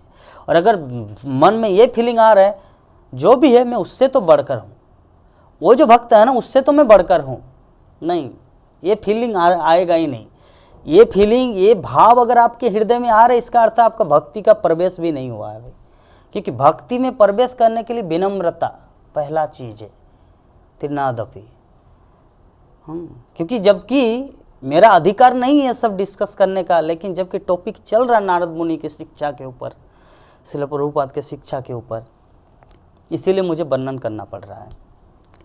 तो रूप गोस्वामी भक्ति रसामृत सिंधु के 1.4.1516 15-16 नंबर श्लोक में बता रहे कि आदो श्रद्धा तथा साधु संग किस प्रकार जो परम सिद्धि तक प्राप्त करने के लिए जो पहला स्टेप है, कृष्ण प्रेम समाधि स्तर तक प्राप्त करने के लिए पहला जो स्टेप है वो है पहला स्तर आदो श्रद्धा। किसके प्रति? गुरु के प्रति, श्रील प्रभुपाद के प्रति, शास्त्रों के प्रति। शास्त्रों में कहा गया है ये सब, हमारे आचार्यगण कहे, श्रील प्रभुपाद कहे कि अगर भक्ति में आप लगे रहेंगे तो ग्रेजुअली स्टेप बाय स्टेप धीरे धीरे एक दिन पका आम बन जाएंगे आप। अभी तो कच्चा हो, लेकिन अगर पेड़ में लटके रहे, इस्कॉन रूपी पेड़ में अगर लटके रहे तो एक दिन शुद्ध भक्त बन जाएंगे। और हमारे जीवन का लक्ष्य भी शुद्ध भक्त बनना है। भक्त तो सभी है, लेकिन जब तक शुद्ध भक्त नहीं होंगे तब तक किसी को कन्वर्ट नहीं कर सकते, किसी को दूसरों को भक्त नहीं बना सकते। श्री भक्ति विनोद ठाकुर ने कहा कि एक वैष्णव की पहचान तब होती कि उन्होंने अपने जीवन में कितने वैष्णव बनाया है। एक वैष्णव की पहचान तब होती है, ये देखकर किया जाता है उनका थर्मामीटर कि वो कितना बड़ा वैष्णव, इसका अर्थ तब पता चले कि उनके द्वारा कितने सारे वैष्णव बन चुके हैं। तो कब होगा? खुद ही अच्छा भक्त नहीं तो दूसरों को हम कैसे भक्त बना सकेंगे? इसलिए पहला स्टेप है शुद्ध भक्त बनना हमारे जीवन का। मेरे गुरु महाराज श्रीमद् भक्ति चारू स्वामी गुरु महाराज दीक्षा दे रहे थे नामट्ट में 2019 में, यस 2017 में, उतना याद नहीं आ रहा है। तो गुरु महाराज दीक्षा देने के बाद एक ही चीज़ सबसे बोले कि हम आपके गुरु हैं, श्रील प्रभुपाद के प्रतिनिधि, हम एक ही भिक्षा चाहेंगे आप लोगों से कि एक मुझे थोड़ा हेल्प करना है। क्या हेल्प? कि मैं आप सभी को शुद्ध भक्त बनाने का उत्तरदायित्व लिया। आप सभी को शुद्ध भक्त बनाने का उत्तरदायित्व लिया हूं, तो अगर आप सब शुद्ध भक्त बनेंगे तब आप मेरा हेल्प करेंगे। तो एक यही चीज आप सबसे मेरा अनुरोध है। तो हमारे आचार्यगण, हमारे गुरुदेव श्रील प्रभुपाद सभी चाहते हैं कि हम लोग शुद्ध भक्त बने, क्योंकि शुद्ध भक्त अगर हम लोग बनेंगे तो वही तो महाप्रभु की तो यही शिक्षा है ना, भारत भूमि ते मनुष्य जन्म होइल जार, जन्म सार्थक करी परोपकार। अगर भारतवर्ष में जो भी जन्म लिए हैं उनका पहला काम क्या है? खुद को शुद्ध भक्त बनाना। उसके बाद शुद्ध भक्त बनेंगे तो आपके प्रभाव से ही वो भक्त बन जाएंगे। श्रील प्रभुपाद एरोप्लेन से आ रहे थे कहीं पर, तो मूढ़ी जो पफ राइस होता है, मूढ़ी खिला के उनको भक्त बना दिया। उनसे कुछ बात भी नहीं किए, प्रभुपाद मूढ़ी खा रहे थे। तो भक्त एक सामने था, एक यात्री पैसेंजर, उनको थोड़ा मूढ़ी दिया। कुछ दिन बाद वो इस्कॉन ज्वाइन कर लिया, प्रभुपाद उनसे बात भी नहीं किए थे। तो शुद्ध भक्त का प्रभाव है ना। तो इसीलिए शुद्ध भक्त बनना जीवन का लक्ष्य है। तो भगवत गीता में भगवान श्री कृष्ण कहते कि अन्य सारे पद्धति को छोड़कर मेरी शरण में आओ। ये विश्वास, कृष्ण सभी परिस्थितियों में मेरी रक्षा करेंगे, यही विश्वास एक भक्त के जीवन में, ये विश्वास होना चाहिए। हम लोग जानते हैं भक्ति विनोद ठाकुर के जीवन में कि वो जो फल्गु बाबा, फल्गु बाबा वो कुछ भगवान, अपने आप को भगवान मानते थे। तो भक्ति विनोद ठाकुर उस समय जिला मैजिस्ट्रेट थे। तो भक्ति विनोद ठाकुर बोले कि मैं तो ऐसे किसी के साथ फाइटिंग करने की इच्छुक नहीं है मेरा भाव, लेकिन क्या किया जाए। लेकिन वो अपने आप को भगवान मानते हैं और मैं कैसे स्वीकार करूं कि वो भगवान है? भगवान तो कृष्ण है। ये तो भक्ति विनोद ठाकुर के बाद की अवस्था। भक्ति विनोद ठाकुर जब छोटा बच्चा था, जब स्कूल में पढ़ते थे, तो ईश्वर चंद्र विद्यासागर जो हम लोग जानते हैं, बांग्ला स्वर वर्ण व्यंजन वर्ण के, तो विद्यासागर जब पढ़ा रहे थे ईश्वर निराकार ऐसे कुछ एक श्लोक बता रहे थे। तो भक्ति विनोद ठाकुर ने उनको क्वेश्चन किया था, केदारनाथ दत्त, कि आप जो बोल रहे कि भगवान निराकार है, क्या आप उसको देखे हैं कि वो निराकार है या साकार है? ईश्वर चंद्र विद्यासागर बोले कि नहीं, वो तो मुझे पता नहीं। तो आप ऐसे कैसे यकीन से कह सकते हैं कि भगवान निराकार है? साकार भी हो सकते हैं। तो भक्ति विनोद ठाकुर बचपन से ही इतना एक्सपर्ट थे। वो मायावादियों के साथ कोई कॉम्प्रोमाइज नहीं करते, मायावादी निर्विशेषवादियों, कृष्ण परम पुरुषोत्तम भगवान।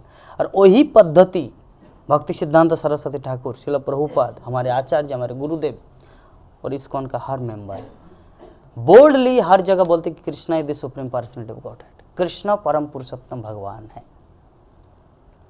हाँ, तो विषय वस्तु के चैतन्य महाप्रभु पता है कि ये जो प्रेम है, कृष्ण प्रेम, ये मानव जीवन की सिद्धि की परम अवस्था बताए हैं। मानव जीवन में, हर जीवन में सिद्धि होती है। जैसे कोई मानव है, कोई क्रिकेट खेलता है, क्रिकेट में वो अपने आप को प्रसिद्धि लाभ किए है। कोई मानव है, कोई व्यक्ति है जो फिल्म स्टार है, कोई व्यक्ति है जो बड़ा बिजनेसमैन है, बिड़ला डालमिया, लाइक दैट। तो हर कोई अपने अपने क्षेत्र में महान है, पॉपुलर है, लोकप्रिय है। तो चैतन्य महाप्रभु बता रहे कि ये जो कृष्ण प्रेम, ये हमारे मानव जीवन की सिद्धि की परम अवस्था है। मानव जीवन की सिद्धि, मानव जीवन की सिद्धि क्रिकेटर बनना, बड़ा बिजनेसमैन बनना, बड़ा फिल्म स्टार बनना, बड़ा हीरो बनना, नो। मानव जीवन की सबसे बड़ी सिद्धि है कृष्ण प्रेम को प्राप्त करना। चैतन्य महाप्रभु ये चीज़ बता रहे हैं, क्योंकि ये जो धर्म, अर्थ, काम, मोक्ष, भगवत प्रेम, इन सबसे ऊपर होता है। कोई धर्म, जैसे धर्म क्यों करते हैं लोग? भक्ति अलग चीज़ है, धर्म अलग चीज़ है। धर्म क्यों करते? क्योंकि धर्म इसमें, जैसे कर्मकांडी सेक्शन, धर्म इसलिए करते ताकि कुछ अर्थ आए। धर्म अर्थ काम, फिर अपनी इच्छा की पूर्ति करे। धर्म अर्थ काम मोक्ष, उसके बाद जब सेटिस्फैक्शन, जब जितना कुछ इंद्रिय तृप्ति होना था सब हो गया, उसके बाद वो मोक्ष की कामना करते हैं। तो भगवान जो है ना, ये पूर्ण रूप से शुद्ध है। भगवान इंद्रिय तृप्ति जैसा भगवान के प्रति, भगवान आप्त काम है। भगवान को किसी इच्छा की पूर्ति के लिए किसी का जरूरत नहीं पड़ता। हम सब जो बद्ध आत्मा है, बद्ध आत्मा का क्या जरूरत है? अगर कोई पुरुष है तो उसको एक स्त्री चाहिए, अगर किसी कोई स्त्री है तो पुरुष चाहिए, अगर कोई पशु है तो उसको दूसरा पशु चाहिए। लेकिन भगवान हम दिव्य है, उनको वो आप्त काम है, आत्मा राम है। उनको किसी से अपनी इच्छा की पूर्ति के लिए, उनका इच्छा क्या इच्छा है? वो खुद परमेश्वर है, उनकी क्या इच्छा है? इच्छा जिसका होता है, जिनके पास नहीं है। भगवान के पास क्या नहीं है? सारे ऐश्वर्य पूर्ण है भगवान। तो उसको इच्छा किसका होता है? जैसे मान लीजिए आपके घर में सब कुछ है, खाना पीना, रहना, घोड़ा गाड़ी, दाना, एवरीथिंग इज देयर, सब कुछ है। तो किस चीज़ का आप इच्छा करेंगे? तो भगवान, उनके पास सब कुछ है, सारे ऐश्वर्य।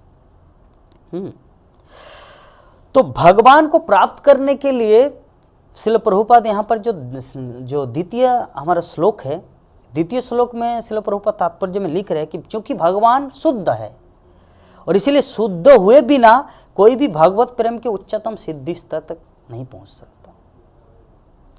जब तक कोई शुद्ध न हो, अर्थात शुद्ध भक्त जब तक न हो, तब तक वो शुद्ध कृष्ण प्रेम को समझ भी नहीं सकता और भगवत धाम जा भी नहीं सकता।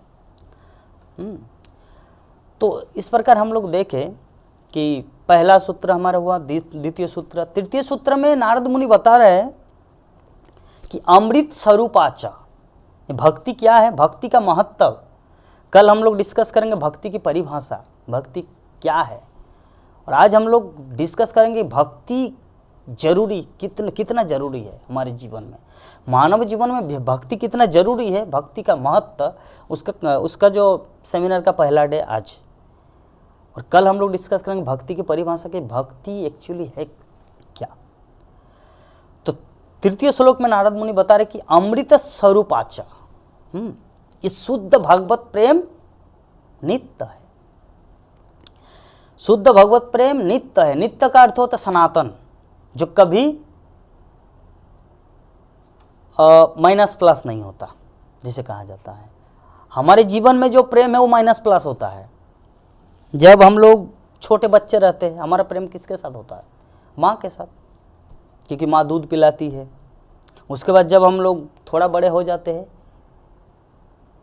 छोटे बच्चे जो खेल कूदते हैं वो हमारा दोस्त बन जाते हैं, तो उससे प्रेम हो जाता है। फिर थोड़ा बड़े हो जाते युवावस्था में, अगर नारी है तो पुरुष के साथ, पुरुष है तो नारी के साथ, युवा है तो युवती के साथ, युवती है तो युवा के साथ, ये प्रेम। फिर शादी हो जाता है अपनी पत्नी के साथ, फिर बच्चे हो जाते हैं, और अंत में बेटे से नाती प्यार। ये जो प्रेम जो है ये बदलता रहता है। लेकिन नारद मुनि यहाँ पर बता रहे हैं तृतीय सूत्र में अमृत स्वरूपाचा, अर्थात ये शुद्ध भगवत प्रेम जो नित्य है, ये कभी माइनस प्लस होने वाला चीज नहीं है, ये हमेशा रहता है। कृष्ण के प्रति प्रेम जो है, शुद्ध प्रेम की चर्चा हो रही है।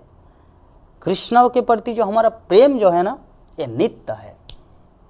ये कभी घटेगा कभी बढ़ेगा, माइनस प्लस ऐसा कुछ होने वाला नहीं है। ये शुद्ध प्रेम नित्य हमेशा के लिए।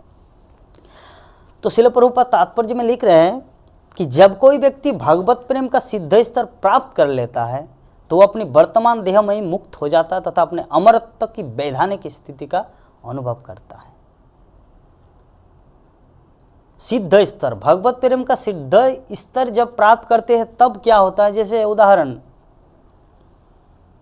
श्रील प्रभुपाद जब अपने देह को त्याग कर रहे थे तो उस समय भी भागवतम का ट्रांसलेट कर रहे थे। भीष्मदेव जब सड़सज्जा में लेटे हुए हैं, अर्जुन जो बाण कैसे जटिल विषम परिस्थिति में लेटे हुए हैं, सोए हुए हैं, और भागवतम का प्रवचन कर रहे हैं, तो इसे कहा जाता है सिद्धावस्था। तो जब कोई व्यक्ति इस सिद्धावस्था को प्राप्त, तो वो अपना वर्तमान देह में ही मुक्त हो जाता है। यद्यपि उस शरीर में है लेकिन फिर भी वो मुक्त है। उनको अनुभव नहीं होता कि मैं ये शरीर हूं, वो सोचता है कि मैं आत्मा हूं, मैं कृष्ण का दास हूं। वो क्या करते हैं? अपने अमरत्व की वैधानिक स्थिति का अनुभव करता है। अमरत्व मतलब जो कभी मरेगा नहीं। हर कोई चिंतित क्यों होता है? क्योंकि उसको डर लगा रहता है कहीं मैं मर न जाऊं। इस संसार में ज्यादातर लोग डरते क्यों? डर कहां से आता है? मरने से डर आता है कि मैं मरूंगा, इसके कारण डर आता है। तो व्यक्ति का डर कब खत्म होगा? जब उनको ये पता चलेगा कि मैं मरूंगा ही नहीं। तो ये फीलिंग कब आएगा? जब हम लोग ये साक्षात्कार कर लेंगे कि I am a spirit soul, आत्म साक्षात्कार, सेल्फ रियलाइजेशन। जब हमारा आत्म साक्षात्कार हो जाएगा हमारे जीवन में, तब ये डर भी खत्म हो जाएगा। क्योंकि अमरत्व की वैधानिक जो स्थिति, वैधानिक मतलब जो एक व्यक्ति, जो पहले उदाहरण दिए, बच्चे, युवक, वृद्धावस्था, लेकिन आत्मा तो बूढ़ा और बच्चा नहीं होता। आत्मा तो आत्मा है, अपने एज में ही है वो। जैसे भगवान श्री कृष्ण अद्वैतम अच्युतम अनादिम अनंत रूपम आद्यम पुराण पुरुष नवजौवनम च, जैसे कृष्ण नवजौवनम च है, नवजौवन एक युवक की भांति, उसी प्रकार कृष्ण से ही तो आत्मा आया है। ममेवांश जीवलोके जीवभूत सनातन। आत्मा कहां से आया? कृष्ण बोलते हैं ममेवांश, मेरे ही अंश है। तो कृष्ण अद्वैतम अच्युतम अनादि अनंत रूपम आद्यम पुराण पुरुषम नवजौवनम। कृष्ण क्या है? नवजौवन। और आत्मा कहां से आया? कृष्ण से, तो वो भी नवजौवन है ना। मवेवांश जीवलोके जीवभूत सनातन। तो विषय वस्तु यही है कि व्यक्ति इसी शरीर में मुक्त हो जाता है। कब? जब ये अनुभव करता है कि मैं आत्मा हूं, मैं ये शरीर नहीं हूं। तो स्वयं की स्थिति को जीवात्मा एवं भगवान का नित्यदास समझे बिना अमरत्व का कोई प्रश्न ही नहीं उठता।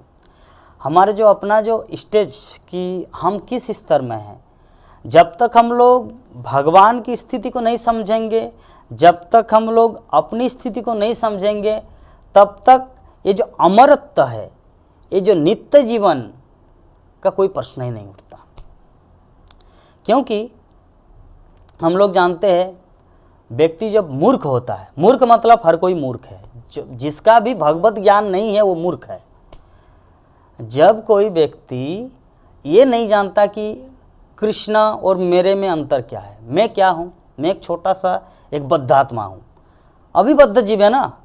श्रील प्रभुपाद बोले कि तुम पहले मुक्त आत्मा थे या भगवान के नित्य पार्षद थे, वो अलग मैटर है, लेकिन अभी you are in this material world, अभी आप भौतिक जगत में हो। तो भौतिक जगत मतलब कुआं में गिर चुके हो। तो पहले कुआं में आप गिरे कैसे, वो प्रश्न बाद में होगा, पहले ये प्रश्न करो कि कैसे उठेंगे कुआं से। भगवत धाम से, तुम भगवत धाम से आए हो या नरक से आए हो या स्वर्गलोक से आए हो, कहाँ से आओ वो अलग मैटर है। अभी कहाँ हो, वर्तमान परिस्थिति आपका कहाँ है, वर्तमान परिस्थिति भौतिक जगत में है। तो अपने आप को तुम फील कर सकते हो कि मैं तो भगवान का नित्य पार्षद हूँ, इसीलिए शायद मायापुर में मुझे वास मिला है। ये सब मिसकॉन्सेप्शन छोड़ दो। हाँ, एक दृष्टिकोण से हर कोई भगवान का पार्षद है, क्योंकि भगवान खुद बोले कि मम एवांश जीवो लोके, संसार में जितने सारे आत्मा है सब मुझसे ही आया है।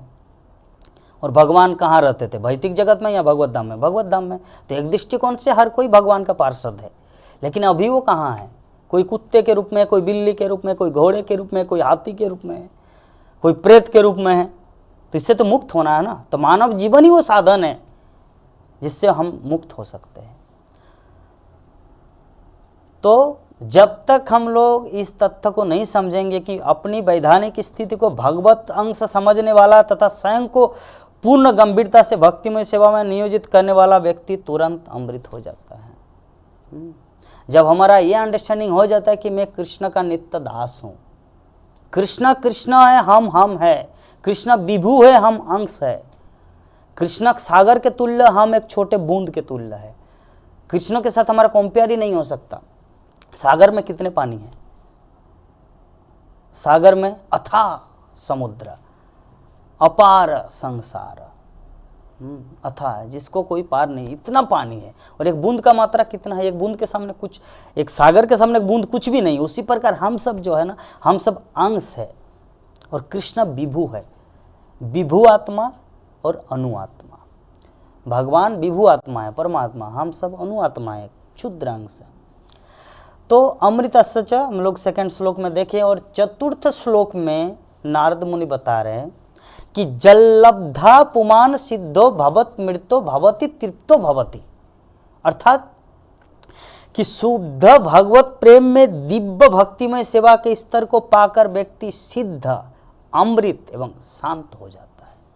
भक्ति का महत्व प्रसंग चल रहा है आज का हमारा, कि शुद्ध भगवत प्रेम में क्या होता है? दिव्य भक्तिमय सेवा के स्तर को पाकर, एक एक स्टेप का वर्णन करे नारद मुनि, व्यक्ति क्या हो जाता है? सिद्ध हो जाता है, परफेक्शन लाभ करता है। अमृत मतलब वो मरेगा नहीं, वो नित्य जीवन को लाभ किया, शांत हो जाता है। अभी व्यक्ति अशांत है, हम सब अशांत है, भटकाव है हमारी जिंदगी। पता नहीं अगले जीवन में मुझे पशु भी बनना पड़ेगा, क्योंकि अगर हम वैसे गलत कर्म करेंगे तो पशु बनना पड़ेगा। नलकुबर, मणिग्रीव, कुबेर के 2 पुत्र थे, तो वो लोग तो कुबेर के पुत्र थे। ट्रेजरी डिपार्टमेंट, कुबेर उनका लड़का था, फिर भी तो उसको अगले जीवन में पेड़ बनना पड़ा। क्यों? गलत कर्म के कारण। नारद मुनि को इंसल्ट किया था, अपमान किए थे।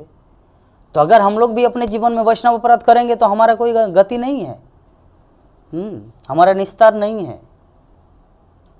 छाड़िया वैष्णव सेवा निस्तार पेछे वाक्यवा, हमारे वैष्णवाचार्य नरोत्तम दास ठाकुर ने कहा है, अगर हम लोग वैष्णव की सेवा को छोड़कर कुछ भी करेंगे, निस्तार नहीं मिलेगा, इस संसार से मुक्ति प्राप्त नहीं किया जा सकता।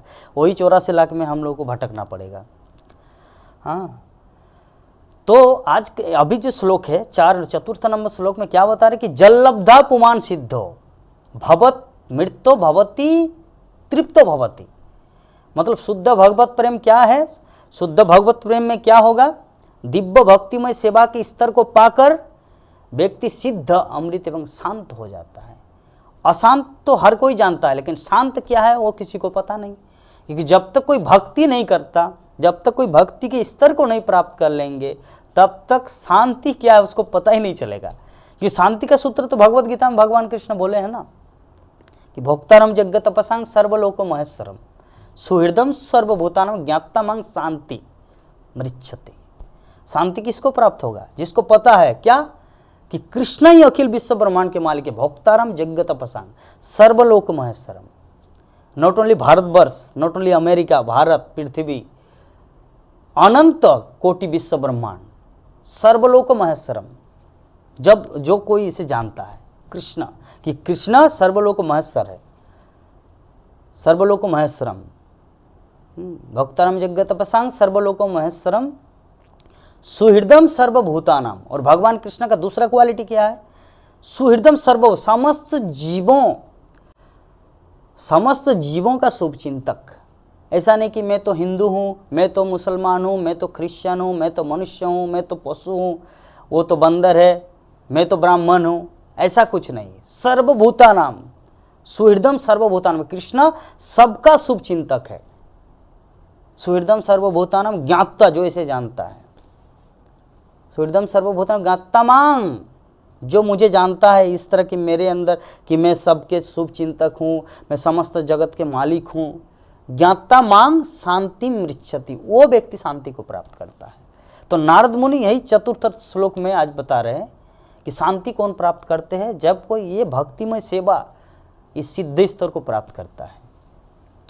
तो यौगिक पद्धति में जैसे हम लोग देखते हैं कि कोई व्यक्ति योग पद्धति की 8 यौगिक शक्तियों में से किसी एक की इच्छा कर सकता है। जैसे सबसे छोटा हो जाना, अनिमा, लघिमा, अलग अलग जो है, सबसे भारी हो जाना, अथवा किसी भी इच्छित वस्तु को प्राप्त कर लेना। परंतु ये प्राप्तियां भौतिक है, वो सिद्धि नहीं है। सिद्धि क्या है? ये तो भौतिक है ना। जैसे हम लोग उदाहरण देते हैं कि कोई हो सकता हल्का हो जाता, पानी के ऊपर चल सकते हैं, पानी के ऊपर चल सकते हैं। तो नवद्वीप से मायापुर, मायापुर से नवद्वीप अगर कोई पानी के ऊपर चल जाए, मतलब चल के जा सकते हैं, उसको तैरना स्विमिंग में भी ना करना पड़े, नाव भी न लेना पड़े, ऐसे चल के आराम से जैसे हम लोग जमीन पे चलते हैं। तो उसके लिए उसको जीवन भर तपस्या करना पड़ता है। हाँ, हिमालय की गुफा में जाकर कितना दिन वो बूढ़ा बन जाते हैं व्यक्ति। युवावस्था में जाएंगे तो बूढ़ा होकर वो उनको सिद्धि प्राप्ति होगा। तो श्रील प्रभुपाद बोलते कि 3 रुपया लगेगा कहीं पर पार होने में। एक बार की ये घटना है, श्रील प्रभुपाद शायद हाँ मायापुर में ही थे। तो कोई एक शिष्य उनको प्रश्न किया कि प्रभुपाद एक ऐसे में जोगी को देखा कि पानी में तैर सकता है, मतलब पानी में ही वो चल सकता है। तो प्रभुपाद बोले कि वो जीवन भर जो इतना कुछ तपस्या की, वो 5 रुपये में, वो 5 रुपये का तपस्या है। हाँ 5 रुपये, क्योंकि हम लोग उदाहरण स्वरूप हम लोग प्रैक्टिकल लाइफ में देखते हैं ना कि मान लीजिए अभी मुझे नवद्वीप जाना है तो 3 रुपया दे दूंगा नौका वाला को, चलो पार कर दो, मेरा कृष्ण भक्ति भी होगा, बेकार उसके लिए मुझे हिमालय जाकर तपस्या भी नहीं करना पड़ेगा, जस्ट 3 रुपया फेंकना है। तो यही विषय वस्तु की हमारे जीवन में भक्त जो होता है ना, खूब अत्यंत बुद्धिमान होता है। समस्त जोगियों में जो कृष्ण भक्त होता है सबसे चतुर होता है। तो वास्तविक सिद्धि क्या है? कृष्ण भक्ति। ये भौतिक सिद्धि जो है ना, वो सिद्धि नहीं है। तो सिद्धि का अर्थ क्या है? श्रील प्रभुपाद तात्पर्य में लिखते हैं, सिद्धि का अर्थ है कि अपना आदि आध्यात्मिक स्वरूप पुनः पाकर भगवान की प्रेममयी सेवा में नियुक्त होना, यह है सिद्धि। वास्तविक जो सिद्धि है हमारे जीवन में, वो सिद्धि क्या है? क्योंकि देखिए अभी हम लोग मनुष्य शरीर में हैं, किसी जीवन में हम कोई पशु था, और हो सकता है कुछ अब बहुत अच्छा काम करेंगे अभी, तो अगले जीवन में देवता बनूंगा। तो देवता बनने के बाद भी देवता से तो देवलोक से तो भगवत धाम नहीं जा सकते, कि देवता को भी भारतवर्ष में मनुष्य के रूप में जन्म लेना पड़ता, तब वो भगवान कृष्ण को प्राप्त करेगा, भगवत धाम जाएगा। क्योंकि स्वर्गलोक भी भौतिक ब्रह्मांड के ही अंतर्गत आता है। स्वर्गलोक जो है वो भी भौतिक ब्रह्मांड में ही आता है, और भगवत धाम बियॉन्ड मेटेरियल क्रिएशन।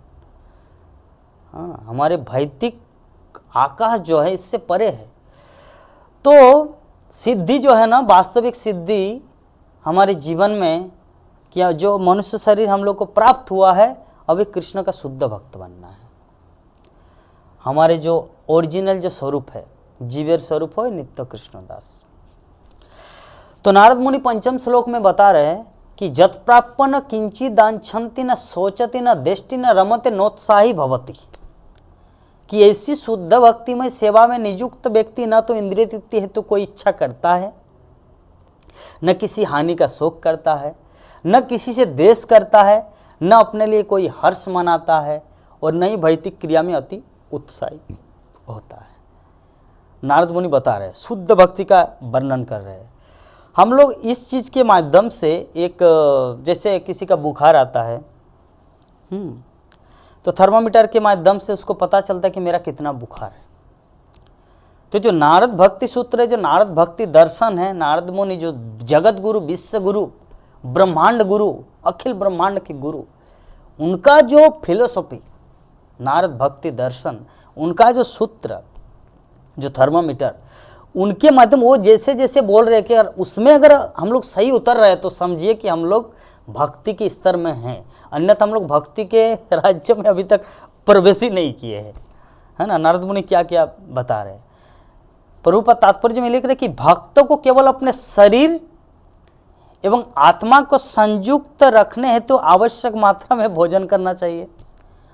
उसे अपनी जीवा को उसकी इच्छानुसार जो कुछ या सभी कुछ करते रहने को नहीं छोड़ना चाहिए, है ना। जैसे है ना, कभी कभी हम लोग विभिन्न जगह को जाते हैं, घर में भगवान को हम लोग भोग बनाते हैं, अर्पण करते हैं, उसके बाद प्रसाद रूप में खाते हैं। हाँ, रेस्टोरेंट में क्या होता है, कुछ बनाना नहीं पड़ता, जस्ट सब कुछ रेडीमेड बनाए, या पैसा देंगे तो बना देंगे। तो अगर ऐसे हम लोग जीवा की इंद्रिय तृप्ति है, तो अगर अपने जीवा को कंट्रोल नहीं करेंगे, इसको खाना शुरू करें, तो हम लोग भक्ति जीवन से दूर हो जाएंगे, है ना। क्योंकि भगवत प्रसाद, भगवान का प्रसाद क्या है? भगवान का प्रसाद साक्षात भगवान है। महाप्रसाद साक्षात भगवान है। तो भगवान को छोड़कर अगर हम लोग कोई दूसरा चीज को अपनाएंगे तो भक्ति कैसे आएगा? क्योंकि भक्त, भक्ति, भगवान, तीन चीज तो एक साथ है, जुड़ा हुआ।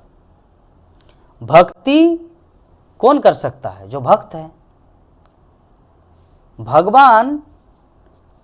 भगवान है, भक्ति है, उसी स्थान पर भक्त है।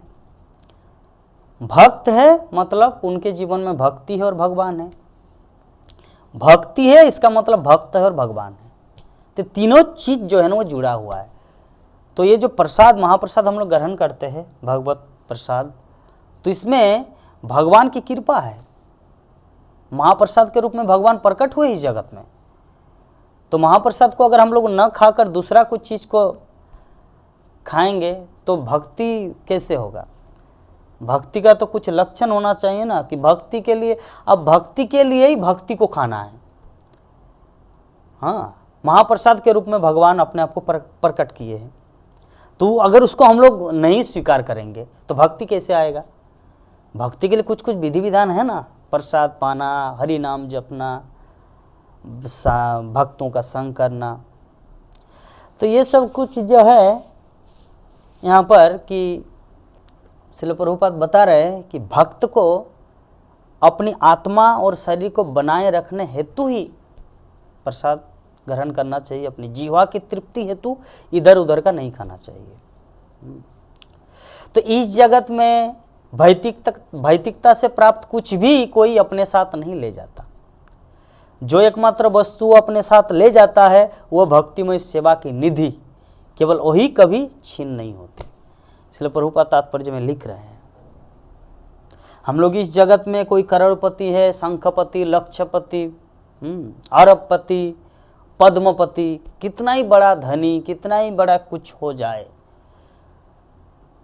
हाँ, आत्मा के साथ किसी एक भौतिक चीज को नहीं ले जा सकते हम लोग।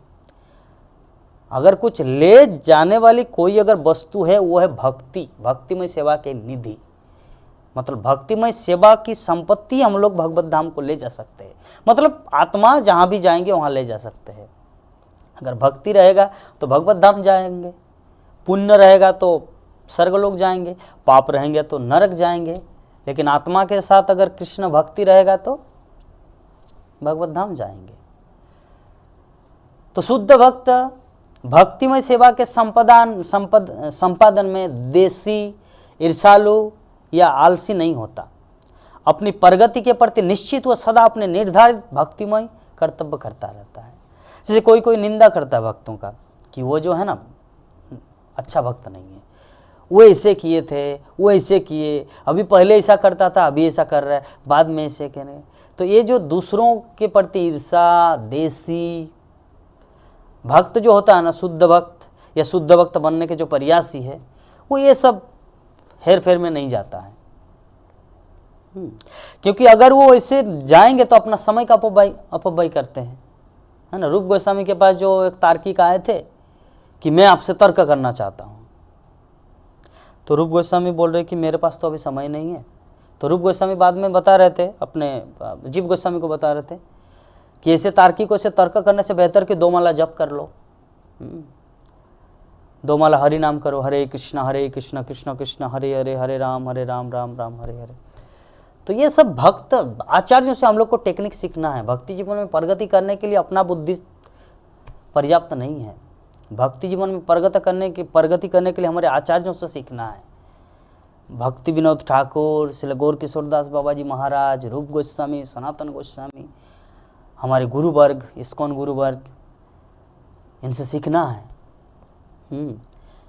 ददामी बुद्धि जोगम तम जैन मामू पर जानते थे। भगवान सहायता करते हैं। अगर बोलेंगे नहीं मैं कोई आचार्यों का किताब मिताब पढ़ने वाला नहीं हूँ, मैं कोई आचार्यों का लेक्चर सुनने वाला नहीं हूँ। भगवान कृष्ण बोले हैं ना, ददामी बुद्धि जोगम तम जैन मामू पर जानते थे, कि वो मुझे बुद्धि देंगे, उनके माध्यम से भगवत धाम लौट सकता हूँ। लेकिन वो भगवान कृष्ण तब देंगे जब आप साधुओं का संग करेंगे, आचार्यों की बात को मानेंगे। ददामी बुद्धि जोगम तुम तब प्रदान करेंगे। आप अगर भक्तों से ईर्षा करेंगे तो भगवान क्या आपका ठीका लेके रखा है? नहीं, भगवान उसी को प्रिय होता है जो साधुओं का संग करते हैं, भक्तों का संग करते हैं। तो हम लोग को ये सब चीज़ को थोड़ा ध्यान में रखना है, क्योंकि शुद्ध भक्ति प्राप्त करने के लिए शुद्ध भक्त का संग जरूरत होता है। अकेले अकेले भक्ति हम लोग नहीं जान पाएंगे कि मैं भक्ति कर रहा हूँ या क्या कर रहा हूँ। संगति के माध्यम से पता चल जाता है कि मैं तो कुछ भी नहीं हूँ भक्ति के क्षेत्र में, मैं तो अभी शुरुआत ही नहीं किया। ऐसा भाव आएगा, और ऐसा भाव जब आएगा तो समझो कि भक्ति में प्रोग्रेसिंग चल रहा है। और अन्यथा अकेले अकेले भक्ति में अहंकार बढ़ता है कि मैं बहुत बड़ा भक्त हूँ। तो नारद मुनि आगे 6 नंबर श्लोक में बता रहे कि जज्ञाता मत्तो भवति स्तब्धो भवत्यात्मा रामो भवति। अर्थात कि भगवत प्रेम में भक्तिमय सेवा की पद्धति को पूर्णतः जानने वाला उसके प्रतिपादन में उन्नत हो जाता है। कभी कभी वो भावानंद में स्तब्ध हो जाता है एवं इस प्रकार परमात्मा की सेवा में संलग्न हुआ अपनी आत्मा में रमन करता है। आत्मा में रमन करता, देखिए आत्मा में रमन करता 6 नंबर श्लोक। हम लोग पहले स्टेज, पहला सूत्र में क्या पढ़े थे कि भक्ति वही शुरू कर सकता है जो ये फीलिंग करता है कि मैं शरीर नहीं बल्कि आत्मा हूँ। पहला श्लोक से शुरू हुआ।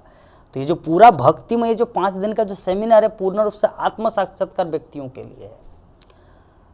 अर्थात इस्कॉन में जो भी जुड़े हैं या भक्तिमय जीवन में जो भी प्रवेश किए हैं वो आत्म साक्षात्कार और भक्ति योग दोनों में कोई अंतर नहीं है ना। वो जो उदाहरण दिया कच्चा आम और पका आम, अगर वो जुड़े रहेंगे, अगर पेड़ में अगर लटका रहेगा वो कच्चा आम तो एक दिन पक जाएगा।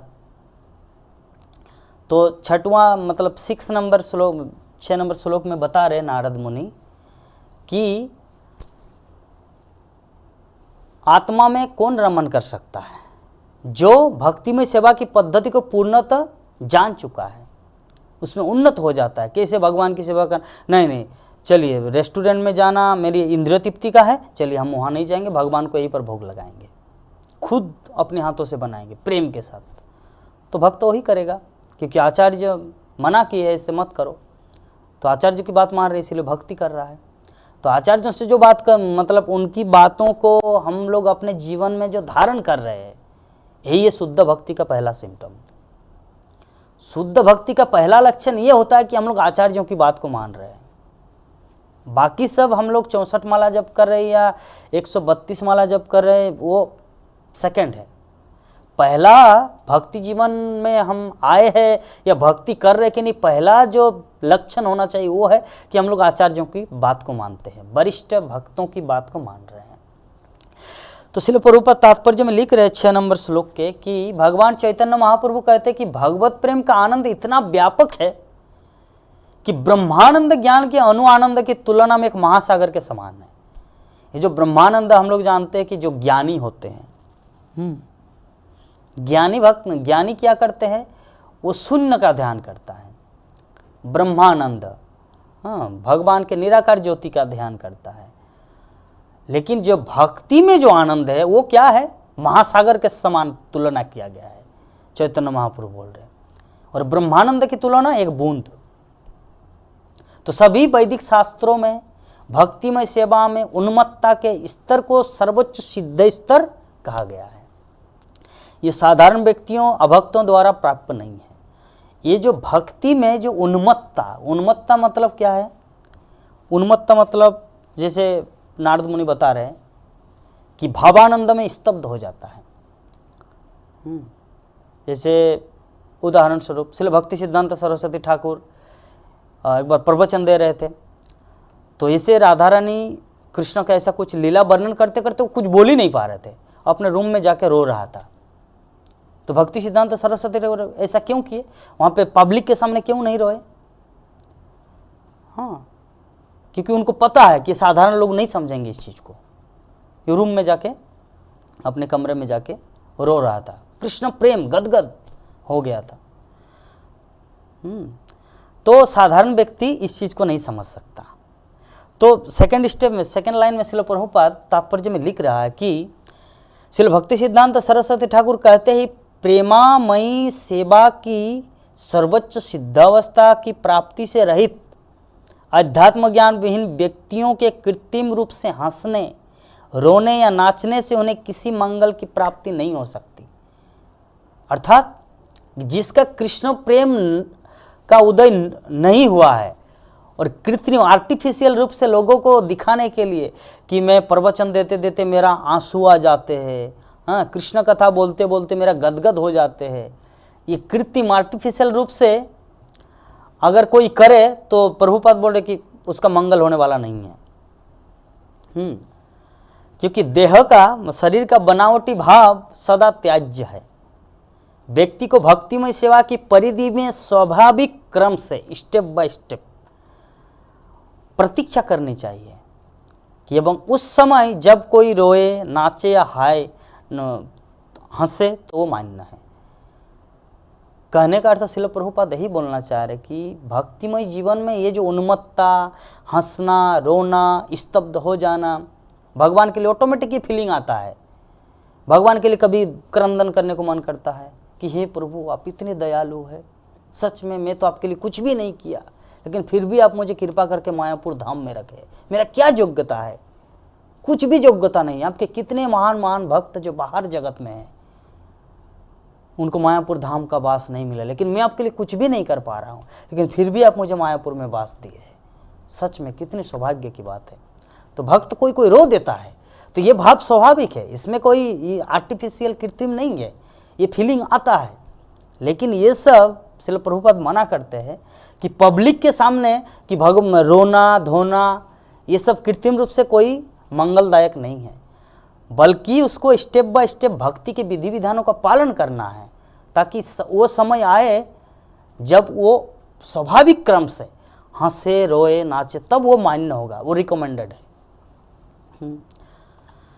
तो 7 नंबर श्लोक में नारद मुनि आगे वर्णन कर रहे कि सान कामय माना निरोध रूपत्वात्, अर्थात शुद्ध भक्तिमय सेवा के प्रतिपादन में काम वासना का कोई प्रश्न नहीं, क्योंकि उसमें सब भौतिक क्रियाओं का त्याग है।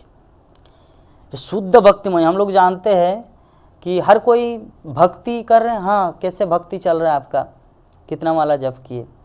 तो शुद्ध भक्ति में जैसे हम लोग जानते हैं घी और देसी घी, मतलब घी और शुद्ध घी, शाकाहारी भोजनालय और शुद्ध शाकाहारी भोजनालय, शुद्ध शब्द वेरी इंपॉर्टेंट। तो यहाँ पे भक्ति का अर्थ शुद्ध भक्ति से लिया गया है। नारद मुनि का जितने सारे एक एक जो श्लोक है ये शुद्ध भक्ति से लिया गया है। तो शुद्ध भक्ति में सेवा में क्या है, काम वासना का कोई प्रश्न ही नहीं है, क्योंकि भौतिक क्रियाओं का त्याग ही भक्ति का प्रारंभ है। क्योंकि जब तक भौतिक क्रिया मतलब काम वासना क्या है, एक हम पुरुष शरीर में है, एक स्त्री शरीर में है, उन दोनों की क्रियाओं का जो आदान प्रदान, ये काम वासना जो है ना, ये शुद्ध भक्ति में इसका कोई स्थान ही नहीं है। यहाँ पर बताया गया है, नारद मुनि 7वें श्लोक में व्याख्या करते हैं। तो श्रील प्रभुपाद तात्पर्य में 2-3 पॉइंट बता रहे कि मनुष्यों के लिए विभिन्न प्रकार के कर्तव्य है, जैसे राजनीतिक कर्तव्य, वैदिक अनुष्ठानों का पालन, देह धारण के कर्तव्य एवं सामाजिक औपचारिकताएं तथा परंपराएं। किंतु ये सब क्रियाएं व्यक्ति के निज इंद्रिय तृप्ति के तुष्टि की ओर लक्षित रहती है।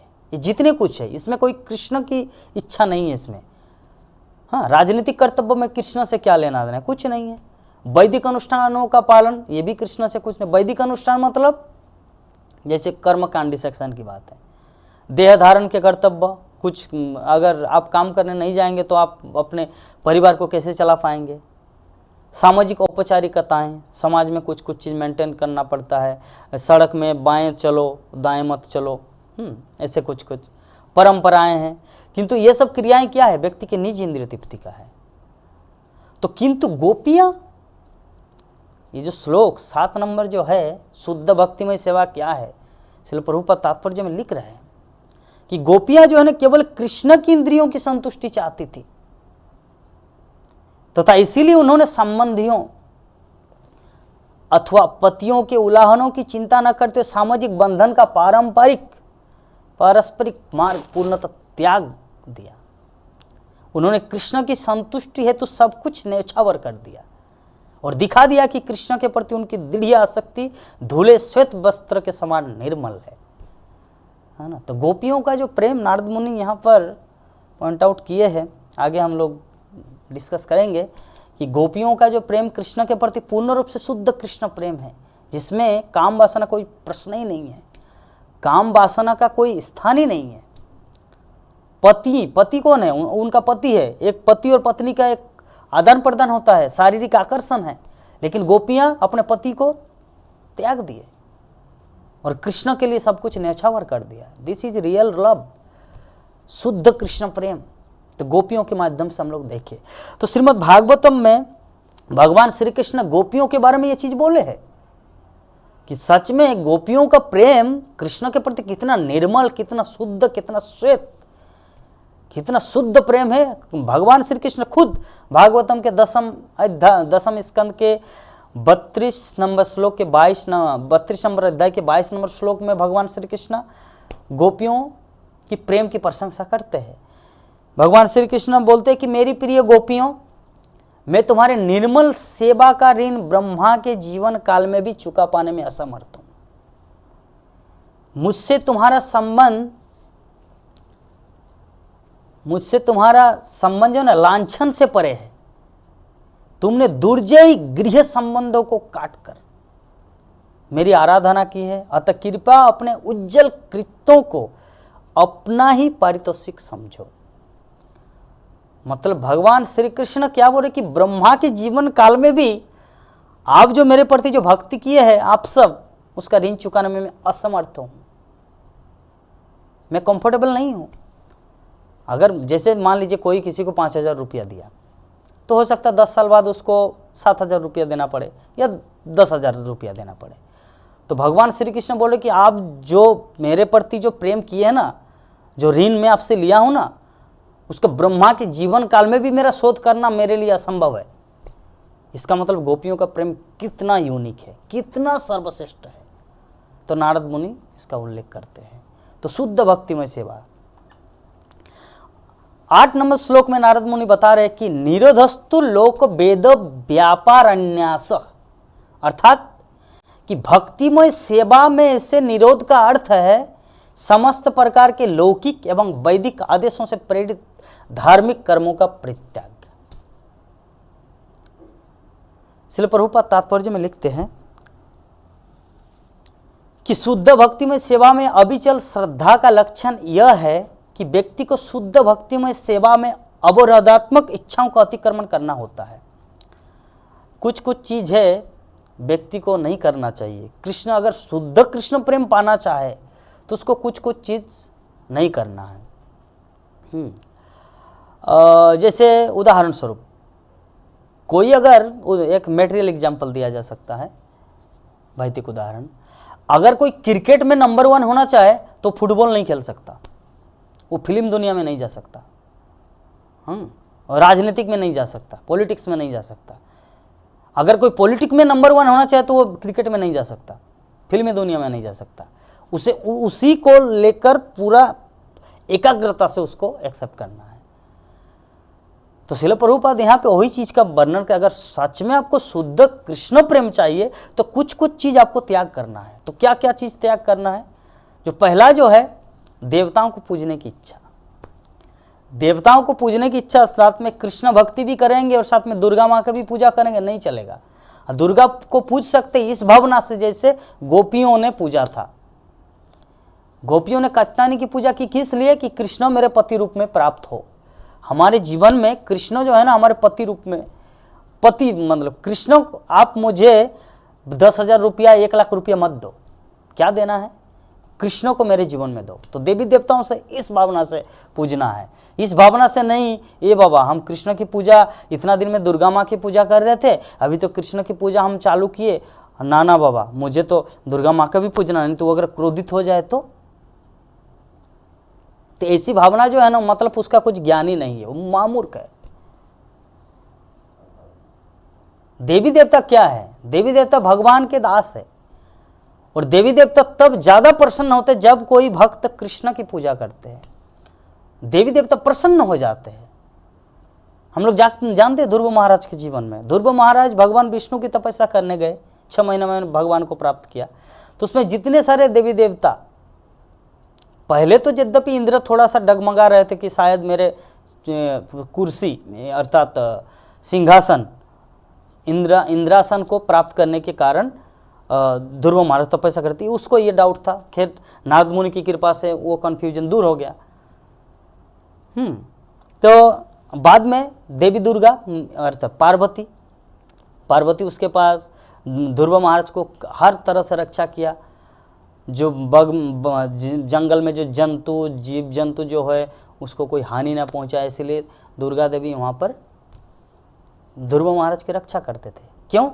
ध्रुव महाराज कितना महान है कि उनकी रक्षा करें? महान इसलिए क्योंकि कृष्ण की पूजा कर रहे हैं।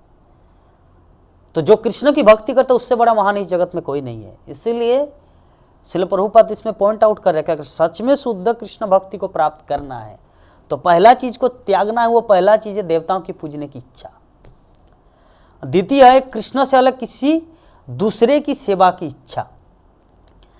कृष्ण, श्रील प्रभुपाद उदाहरण देते हैं, 2 तरह का सेवा होता है।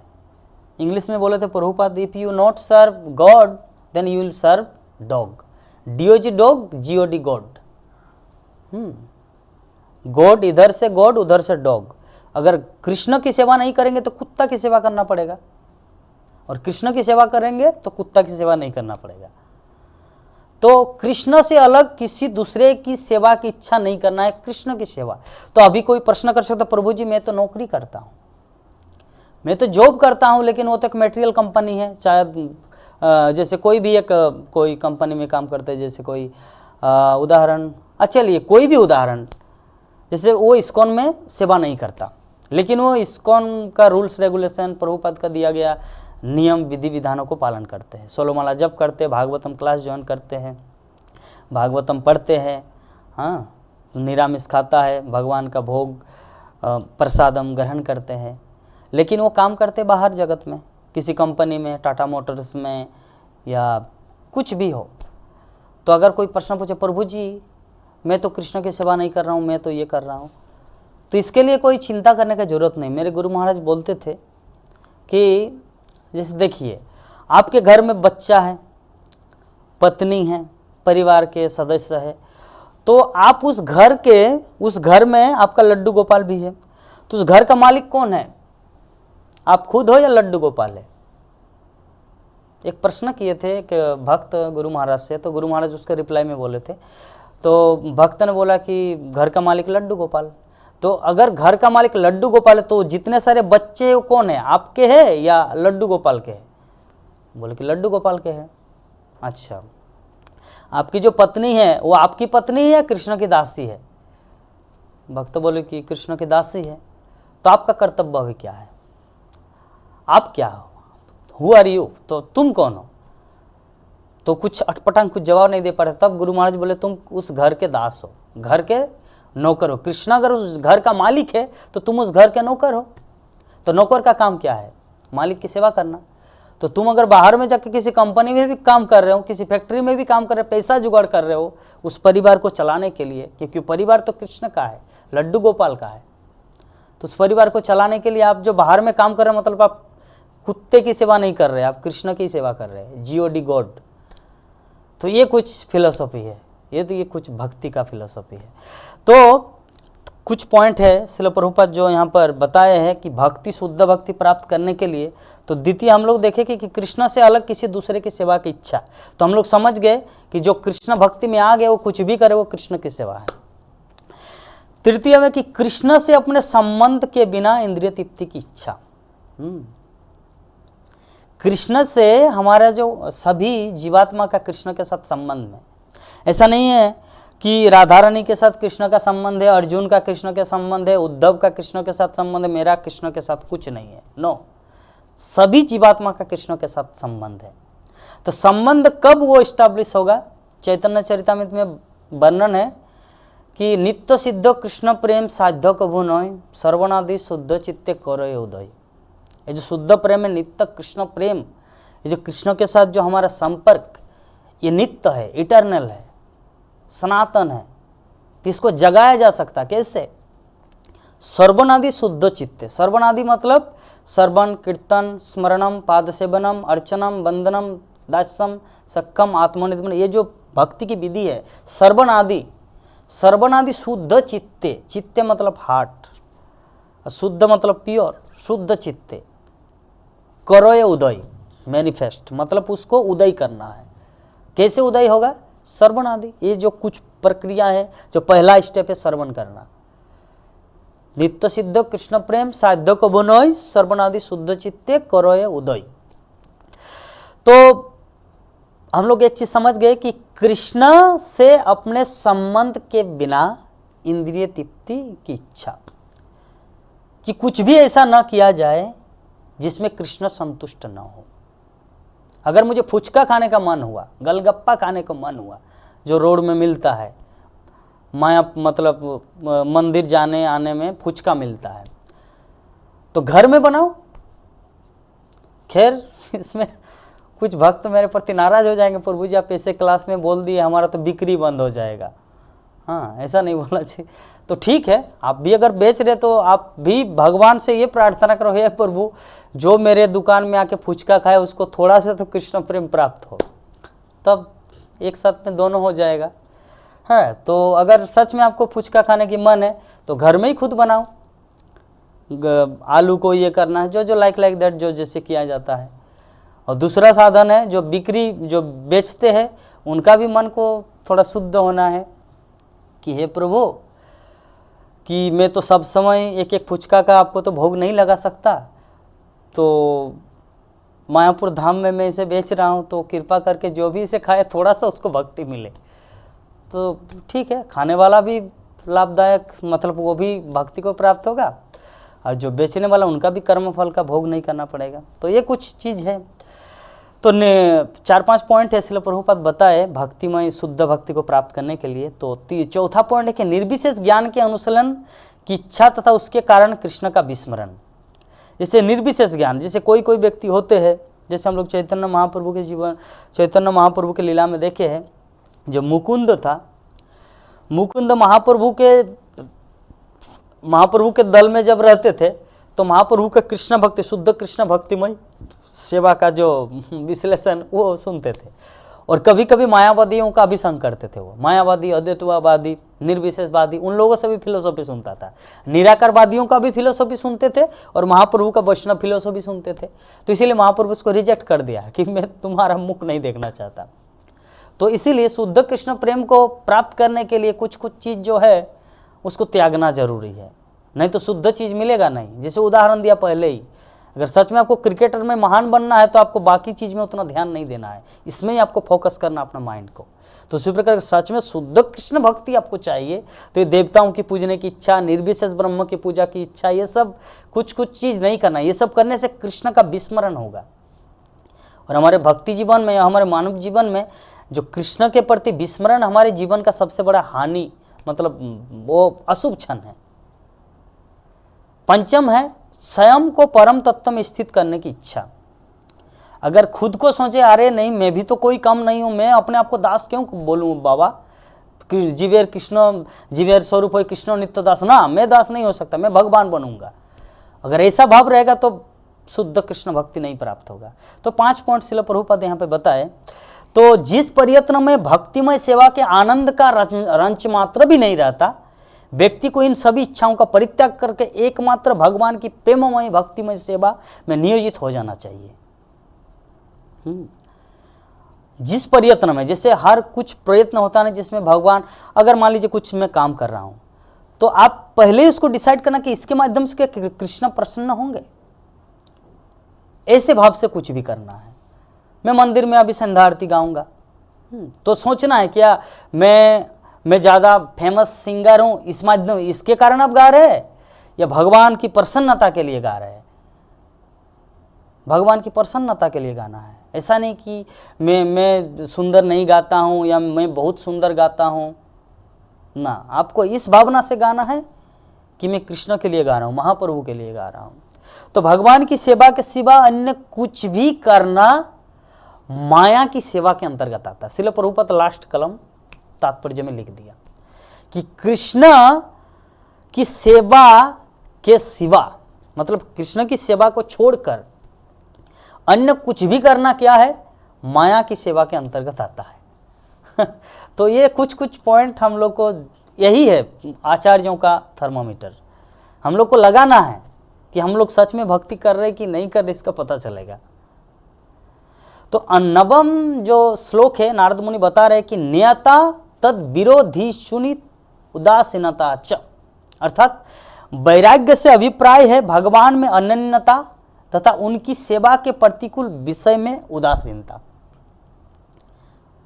क्या बोलना चाह रहे नारद मुनि? वैराग्य क्या है? वैराग्य का अभिप्राय क्या है कि भगवान में अनन्यता। अनन्य मतलब नो अन्य, कोई दूसरा चीज नहीं, एकमात्र कृष्ण, इसे कहा जाता है अनन्य।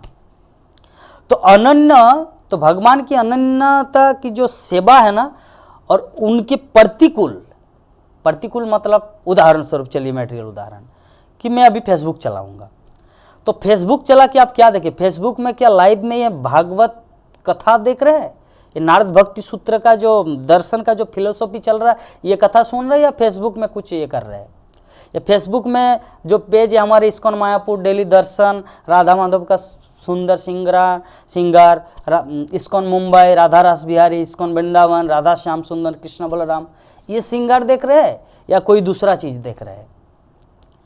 तो अगर फेसबुक के माध्यम से आप कृष्ण सेवा कर रहे हैं तो दिस इज गुड, ये बहुत अच्छा है। लेकिन अगर आप उनके माध्यम से दूसरा कुछ कर रहे हैं तो आप भक्ति नहीं कर रहे हैं। तो ये कुछ कुछ चीज है।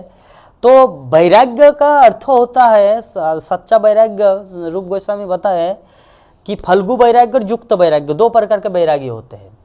एक वैरागी होते हैं जी पूर्ण, ना बाबा मोबाइल में यूज नहीं करूंगा क्योंकि माया है, क्योंकि इसमें बहुत कुछ ये सब वो सब आता है। नहीं, मोबाइल में और भी बहुत कुछ आता है, इसमें गुरु महाराज का लेक्चर है, प्रभुपाद का लेक्चर है, गीतावेद से वेदावेद से पढ़ सकते हैं, अनंत संहिताएं हैं, इतने सारे ग्रंथ है, पढ़ सकते हैं, कितना कुछ अनुकूल भी है प्रतिकूल भी है। तो आपको क्या चीज करना है? अनुकूल को एक्सेप्ट करना है, प्रतिकूल से विवर्जनम, इसको हटा देना है। तो श्रील प्रभुपाद तात्पर्य में लिखते हैं 9वें श्लोक में कि शुद्ध भक्त निस्वार्थ भगवत सेवा हेतु अपने संकल्प में इतने अनन्य होते हैं कि वह भगवान द्वारा प्रदान किए जाने पर भी किसी प्रकार की मुक्ति स्वीकार नहीं करते। हाँ, हम लोग जानते हैं कि भगवान कपिल देव अपनी माता देवहूति को श्रीमद् भागवतम में जब भक्तिमय सिद्धांत के बारे में ज्ञान दे रहे थे, उपदेश दे रहे थे, उस समय बता रहे थे अपनी माता को कि मेरा शुद्ध भक्त इतना निश्चल और इतना अनन्य होते हैं कि उनको मुक्ति तक, वैकुंठ तक देना चाहते फिर भी वो नहीं लेता, क्योंकि वो जहां भी रहते मेरी सेवा करना चाहते हैं। That's all. और श्रील प्रभुपाद सेकंड लाइन में बता रहे कि जब स्वार्थ का अंश मात्र भी रहता है तो उसकी भक्ति भौतिक प्रकृति के 3 गुणों से मिश्रित होती है, स्वार्थ और निस्वार्थ। गोपियों का प्रेम कृष्ण के प्रति कैसा है? पूर्ण रूप से निस्वार्थ, शुद्ध कृष्ण प्रेम। हाँ, क्योंकि अगर कुछ स्वार्थ मिला रहेगा तो क्या होगा? भौतिक प्रकृति के जो 3 गुण है उसमें मिश्रित रहेगा, जो शुद्ध भक्ति नहीं है। कि भक्ति तो पूर्ण रूप से दिव्य है, निर्गुण है। निर्गुण मतलब निराकार नहीं, निर्गुण मतलब भौतिक गुण से रहित, दैट्स कॉल्ड निर्गुण। तो 10वें श्लोक में नारद मुनि आगे वर्णन कर रहे हैं कि अनन्य अन्याश्रयानाम त्यागोन्नता, अर्थात भगवान को छोड़कर अन्य समस्त आश्रयों के त्याग को अनन्यता कहते हैं। भगवान को छोड़कर अन्य समस्त आश्रयों के त्याग को अनन्यता कहते हैं। हम लोग जानते हैं द्रौपदी के जीवन में, द्रौपदी जब उनका वसन हो रहा तो अपने पतिदेव, 5 पांडव, भीष्मदेव, धृतराष्ट्र, विदुर तो शायद चले गए, और बाकी जितने सारे द्रोणाचार्य, कृपाचार्य, कोई उसको हेल्प नहीं किया। एकमात्र कृष्ण की शरण ली अंत में। तो द्रौपदी के पास भगवान श्री कृष्ण, वो जो राजसू यज्ञ में बांधा था कपड़ा, नया साड़ी फाड़कर, तो जिसके कारण भगवान उनका, जब शिशुपाल का वध किए भगवान श्री कृष्ण, तो सुदर्शन चक्र जैसे ही पुनः रिटर्न आए तो थोड़ा सा खून निकल गया था भगवान का, तो उसमें द्रौपदी अपना नया साड़ी फाड़कर उनको बांध दिए। तब भगवान श्री कृष्ण प्रतिज्ञा किए थे कि समय आने पर एक एक धागा का ऋण चुकाऊंगा। तो भगवान जो उस समय जो बोले थे कि समय आने पर एक एक धागा का ऋण चुकाऊंगा, उसका तो ऋण अब चुका रहे जब द्रौपदी का वसन हो रहे। तो पहाड़, पर्वत, एक पर्वत के समान उसको कपड़ा दिए, 4-5 धागा जो बांध दिए थे। तो यह है शुद्ध भक्ति का प्रभाव, कि भगवान के लिए थोड़ा सा भी कुछ करेंगे ना तो भगवान आपको कितना देंगे वो हमारे कल्पना से बाहर की बात है। तो भगवान को छोड़कर अन्य समस्त आश्रयों के त्याग को अनन्यता कहते हैं। तो इसमें भक्ति के विषय में और भी एक पॉइंट है, श्रील प्रभुपाद बता रहे कि कर्म योग, ज्ञान योग, अष्टांग योग, अन्य समस्त पद्धति को छोड़कर एकमात्र कृष्ण के प्रति शुद्ध भक्तिमय सेवा ही अनन्यता है, श्रील प्रभुपाद बता रहे हैं। क्योंकि अन्य शब्दों में कि परम पुरुषोत्तम भगवान कृष्ण में सीधी आसक्ति तथा उनकी दिव्य सेवा में नियुक्ति आध्यात्मिक जीवन की परम उच्च सिद्धियां हैं। कृष्ण के प्रति शुद्ध प्रेम, उनके प्रति पूर्णतः अटैचमेंट, पूर्णतः आसक्ति हमारे जीवन की सिद्धि है। वो सिद्धि परमोच्च सिद्धि है, नॉट ओनली सिद्धि। हाँ, श्लोक नंबर 11 में नारद मुनि बता रहे कि लोको वेदेषु तदनुकूलाचरणम तद विरोधीषुदासीनता च, अर्थात भक्तिमय सेवा के प्रतिकूल विषय में उदासीनता का अर्थ है सामाजिक, धर्म तथा वैदिक निर्देशों की केवल उन्हीं क्रियाओं को ग्रहण करना जो भक्तिमय सेवा के अनुकूल है। जैसे कुछ ही देर पहले हम लोग डिस्कस किए कि लोको वेदेषु तदनुकूलाचरणम, कि भक्तिमय सेवा के प्रतिकूल विषय में उदासीनता का अर्थ है। तो शिल प्रभुपाद फिर वही चीज रिपीट कर रहे कि शुद्ध भक्त देव पूजन को अस्वीकार कर देता है तथा केवल कृष्ण या उनके विष्णु अंश को ही भजता है। देव पूजा को पूर्णतया वो रिजेक्ट कर देता है, एकमात्र कृष्ण या विष्णु की पूजा करे। और सच्चाई बात है कि देवताओं की पूजा क्यों की जाए। पहला बात है देवता क्या है। श्रील प्रभुपाद भागवतम के तात्पर्य में लिखे देवता भी एक इसी कारागार के, जैसे ये भौतिक जगत एक कारागार है तो इसमें बहुत सारे कैदी है, जैसे हम भी है आप भी है। तो देवता जो है ना वो भी कैदी ही थे। तो उनको देवता भगवान से सोचे कि अभी ये मेटेरियल वर्ल्ड में मतलब भौतिक जगत में रहने की इच्छुक है, ये भगवत धाम जाने की इच्छुक नहीं है, लेकिन ये थोड़ा पुण्य कर रहे हैं, तो क्यों नहीं इसको एक डिपार्टमेंट का हेड बना दिया जाए। हाँ, किसी को ये विभाग जल डिपार्टमेंट, अग्नि विभाग, अग्निदेव, ये देव वो देव, ऐसे करके। तो देवता भी जो है ना वो भी बद्धजीवी है एक दृष्टिकोण से। तो इसलिए देवताओं की पूजा नहीं करना है, एकमात्र कृष्ण की पूजा करना है, विष्णु की पूजा करना है।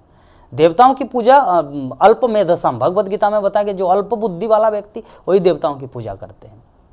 अभी कोई प्रश्न कर सकता है प्रभु जी इस्कॉन वाले जो है ना, इस्कॉन जितने सारे भक्तगण है देवताओं की पूजा के विरुद्ध है। अरे क्यों नहीं विरुद्ध है? जो मूर्ख होता है भगवान कृष्ण बोले, हम क्या इस्कॉन वाले क्या बोलेंगे? भगवान कृष्ण बोले कि अल्प मेधसाम, जो देवताओं की पूजा करते वो अल्प मेधसाम मतलब जिनका बुद्धि अल्प है, जिनका बुद्धि कम है, जो मूर्ख है, वही देवताओं की पूजा करते। ये कुछ कुछ चीज शास्त्रों की बात है। हम लोग इस्कॉन वाले क्या करेंगे? इस्कॉन वाले है ये प्रभु जी हरे कृष्ण वाले ऐसे करते ना, ऐसा कुछ नहीं है कि इस्कॉन वाले सिर्फ कृष्ण की पूजा करते, क्योंकि वही तो पूजा के योग्य तो वही है। जो हम उस दिन भागवतम क्लास में बोल ही रहे थे कि भीष्मदेव जब राजसूय यज्ञ चल रहा था तो युधिष्ठिर महाराज भीष्मदेव को पूछा कि किसकी पूजा अग्र पूजा की जाए। तो भीष्मदेव क्या बोले, नॉट ओनली दिस राजसूय यज्ञ, अगर पूरे त्रिभुवन में, पूरे अखिल विश्व ब्रह्मांड में अगर कोई पूजने योग्य है तो वह है एकमात्र भगवान श्री कृष्ण। तो भीष्मदेव बोले, हमारे आचार्यगण बोले हैं, इस्कॉन वाले बोले हैं, व्हाट दिस इस्कॉन वाले बोले हैं। ये कुछ कुछ चीजें हम लोग को ध्यान से परखना है, जांचना है कि क्या शास्त्रों में ये चीज उल्लेख है कि इस्कॉन वाले सिर्फ कृष्ण की पूजा करते हैं, या शास्त्रों में ही वर्णन है। शास्त्रों में वर्णन है कि एकमात्र कृष्ण की पूजा करना चाहिए। तो ये कुछ कुछ चीज है। तो जब तक व्यक्ति भौतिक दूषण से पूर्णतः मुक्त न हो, वो किंचित भौतिक इच्छाओं की पूर्ति आशा से भगवान का भजन कर सकता। किंतु यदि व्यक्ति की भौतिक इच्छाएं भी हो और भगवान का सम्यक रूप से भजन करे तो शीघ्र इसी समस्त इच्छाओं से शुद्ध हो जाएगा। व्यक्ति को क्या करना है कि अगर मान लीजिए कि किसी की इच्छा है कि नहीं मुझे मैटेरियल अटैचमेंट भी है और भक्ति करने की भी इच्छा है, तो ठीक है वैसा करते रहिए। क्योंकि सुखदेव गोस्वामी में तो बताए अकाम सर्व काम मोक्ष काम उदाहरण दी। अगर कोई मोक्ष कामी हो, अगर कोई मुक्ति पाने की इच्छुक हो, अगर कोई शुद्ध भक्ति करने की इच्छुक है, हर तरह से कृष्ण की भक्ति करना चाहिए, किसी दूसरे व्यक्ति की नहीं, किसी देवी देवता की नहीं। हर शास्त्र में हर आचार्यों के यही कहना है। तो दूसरी ओर जिन व्यक्तियों की क्रियाएं भौतिक इच्छाओं से द्वारा प्रेरित हो तथा जो देव पूजन में भी आसक्त हो, वे जीवन की किसी अवस्था में शुद्ध भक्त नहीं बन सकता। श्रील प्रभुपाद डायरेक्ट कलम लिख दिए कि जो देव पूजन में व्यस्त है वो शुद्ध भक्त का अर्थ क्या है हम लोग समझ गए। भक्त तो एकमात्र भगवान का ही होता है, भक्त भक्ति और भगवान। अगर जैसे बोलते हैं ना वो दुर्गा का भक्त है, वो दुर्गा का भक्त नहीं। भक्त शब्द एकमात्र विष्णु पूजा में लगता है। दुर्गा उपासना, दुर्गा उपासना, शिव उपासना, शिव पूजा, दुर्गा पूजा, हाँ, कृष्ण भक्ति, विष्णु भक्ति। क्योंकि भगवान, भक्ति और भगवान मतलब भक्ति, भगवान और भक्त, तीन चीज एक साथ है। हाँ, तो चीज को हम लोग को समझना है कि जीवन में वो कभी भी शुद्ध भक्त नहीं बन सकता। जब वो कुछ प्रश्न है, क्वेश्चन, ओके। तो अतः यह समझना चाहिए कि शुद्ध भक्तिमय सेवा में स्थित व्यक्ति ने पूर्व जन्म में ही सारे वैदिक अनुष्ठानों का दृढ़ता से प्रतिपादन किया होगा। जो व्यक्ति शुद्ध भक्तिमय सेवा संपादन करे, इसका अर्थ हम लोग को समझना चाहिए कि पिछले जीवन में ही जो जितना कुछ गंगा स्नान करना, तीर्थ यात्रा, पर्यटन करना, ये सब कर चुके हैं। जिसके कारण वो शुद्ध भक्ति के पथ में कृष्ण भक्त बन पाया। क्योंकि कृष्ण भक्त बनना उतना आसान बात नहीं है। बहुनाम जन्म नाम मनते ज्ञानवान मम प्रपद्यते। कृष्ण का शरणागत होना अनेक अनेक जन्म लग जाते हैं। किसी जीवन में सिर्फ तीर्थ यात्रा ही की है, किसी जीवन में कभी गोदावरी में स्नान किए तो कभी कृष्णा, कभी कावेरी, तो कभी गंगा, तो कभी कुरुक्षेत्र, अलग अलग जगह में सिर्फ पर्यटन किए। ऐसे ही कृष्ण भक्त बनना उतना आसान बात नहीं है। तो 12 नंबर श्लोक में नारद मुनि बता रहे कि भवतु निश्चय दाढ़ धूर्ध शास्त्र रक्षणम, अर्थात ये दृढ़ निश्चय हो जाने के बाद भी केवल भक्तिमय सेवा ही जीवन की पूर्णता तक पहुंचने का माध्यम है। व्यक्ति को शास्त्रज्ञ का पालन करते रहना चाहिए। अगर कोई जीवन के उच्चतम परिधि मतलब शुद्ध भक्त बन गया तो चलिए अभी मैं शुद्ध भक्त बन गया, मुझे मंगल आरती नहीं जाना है। नो, किसी भी स्थिति में व्यक्ति को शास्त्रों का जो नियम है, 4 बजे उठना, मंगल आरती जाना, 16 माला जप करना, हमारे आचार्यों द्वारा शिल प्रभुपाद जो हम सबको दिए है, वो किसी भी क्षेत्र में छोड़ा नहीं जा सकता। Either I will become pure devotee, और चाहे हम शुद्ध भक्त बने या साधारण भक्त रहें, हर परिस्थिति में आचार्यों का जो निषेध आज्ञा है, विधि निषेध है, उसको पालन करना है। तो पद्म पुराण के अनुसार शास्त्र के सभी विधानों का सार यही है कि भगवान विष्णु या कृष्ण का सतत स्मरण हो और कभी भी विस्मरण न हो। अतः हमें अपने जीवन को कुछ इस प्रकार ढालना होगा कि हर क्रिया में हम भगवान का स्मरण कर सके। भगवान का स्मरण करने वाली प्रत्येक क्रिया भक्ति हेतु भगवान का स्मरण करने, हाँ यहाँ पे यही चीज़ पद्म पुराण में यही चीज़ उल्लेख है कि हमारे जीवन को कुछ इस प्रकार ढालना है ताकि हर प्रत्येक क्षण में हम लोग कृष्ण का स्मरण कर सके। ऐसा कोई पल, ऐसा कोई समय ना आए कि हम लोग भगवान को भूल कर कोई दूसरा कुछ चीज़ में लगे हैं। हाँ, दूसरा कुछ चीज़ में आप लगे लेकिन फिर भी आपको कृष्ण का स्मरण करना है।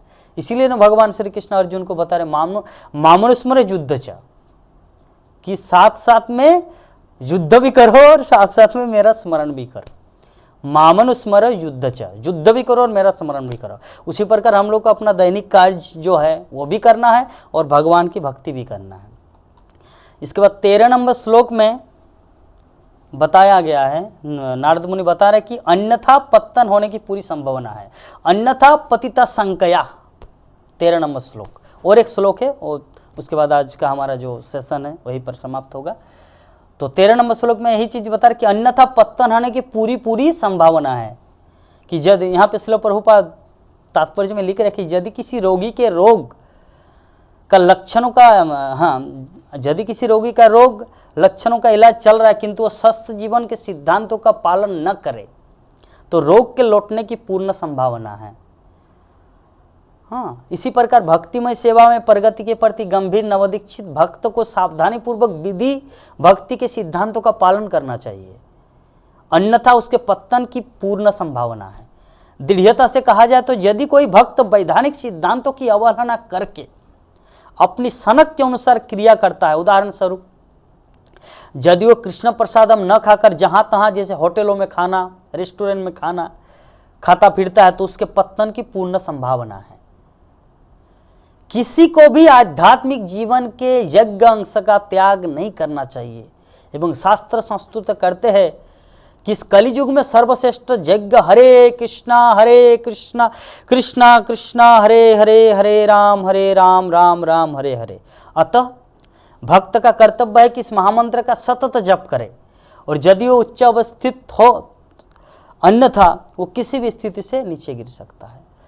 अर्थात श्रील प्रभुपाद लास्ट में ही चीज बता रहे हैं कि चाहे कोई सन्यासी हो, चाहे कोई गृहस्थ हो, चाहे कोई ब्रह्मचारी हो, चाहे कोई शूद्र हो, ब्राह्मण हो, क्षत्रिय, जो भी हो, किसी भी स्थिति में हरिनाम जप को नहीं छोड़ना है, अन्यथा पतित संकया, अन्यथा पतन होने की पूरी संभावना है। और आज का सेशन का हमारा जो अंतिम श्लोक है, नारद मुनि बता रहे हैं कि लोकपि तावदेव भोजना दिव्या पारसत्त शरीर धारणावधि, अर्थात शरीर धारण की अवधि तक व्यक्ति को लौकिक तथा राजनीतिक क्रियाओं एवं भोजन आदि व्यापारों में कम से कम नियोजित होना चाहिए। शरीर धारण की अवधि मतलब जब तक सांस चलेगा व्यक्ति को लौकिक तथा राजनीतिक, लौकिक मतलब जो सामाजिक हम लोग जानते ही है, भोजन करना, इसमें टाइम पास करना, इधर रेस्टोरेंट में खाने गए वहाँ पे बहुत समय लग रहा है, आपको दे ही नहीं रहा कुछ, तो ऐसे समय नहीं गंवाना चाहिए, नारद मुनि डायरेक्ट बता रहे हैं। तो श्रील प्रभुपाद तात्पर्य में बता रहे कि इस भौतिक जगत में सामान्य लोग इंद्रिय तृप्ति की गतिविधियों में संलग्न होते हैं, जो उन्हें प्रकृति के भौतिक गुणों के नियमों में बांध के रखती है। वास्तव में व्यक्ति जितना अधिक ऐसी गतिविधियों में लगे उतना ही अधिक वह भौतिक अस्तित्व में अपने जीवन का विस्तार करता है।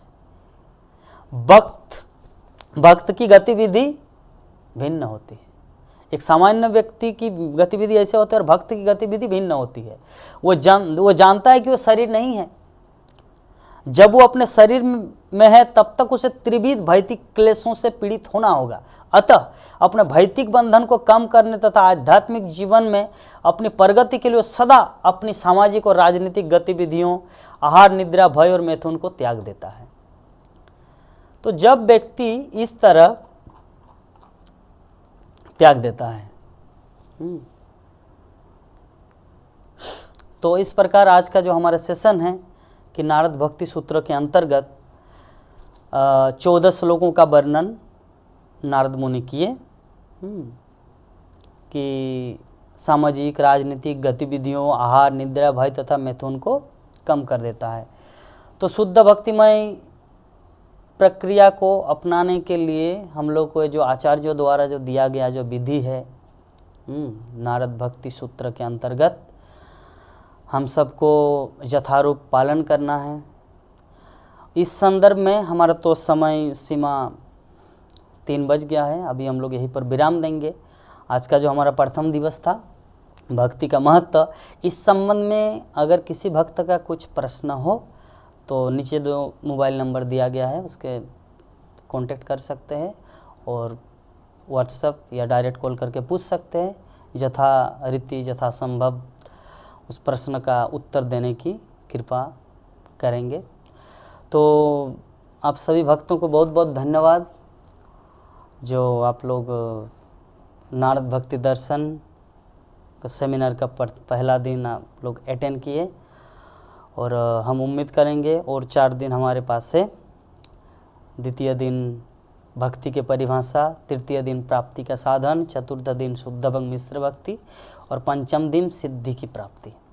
तो आज की कथा को, आज के सेमिनार को हम लोग यहीं पर विराम देते हैं।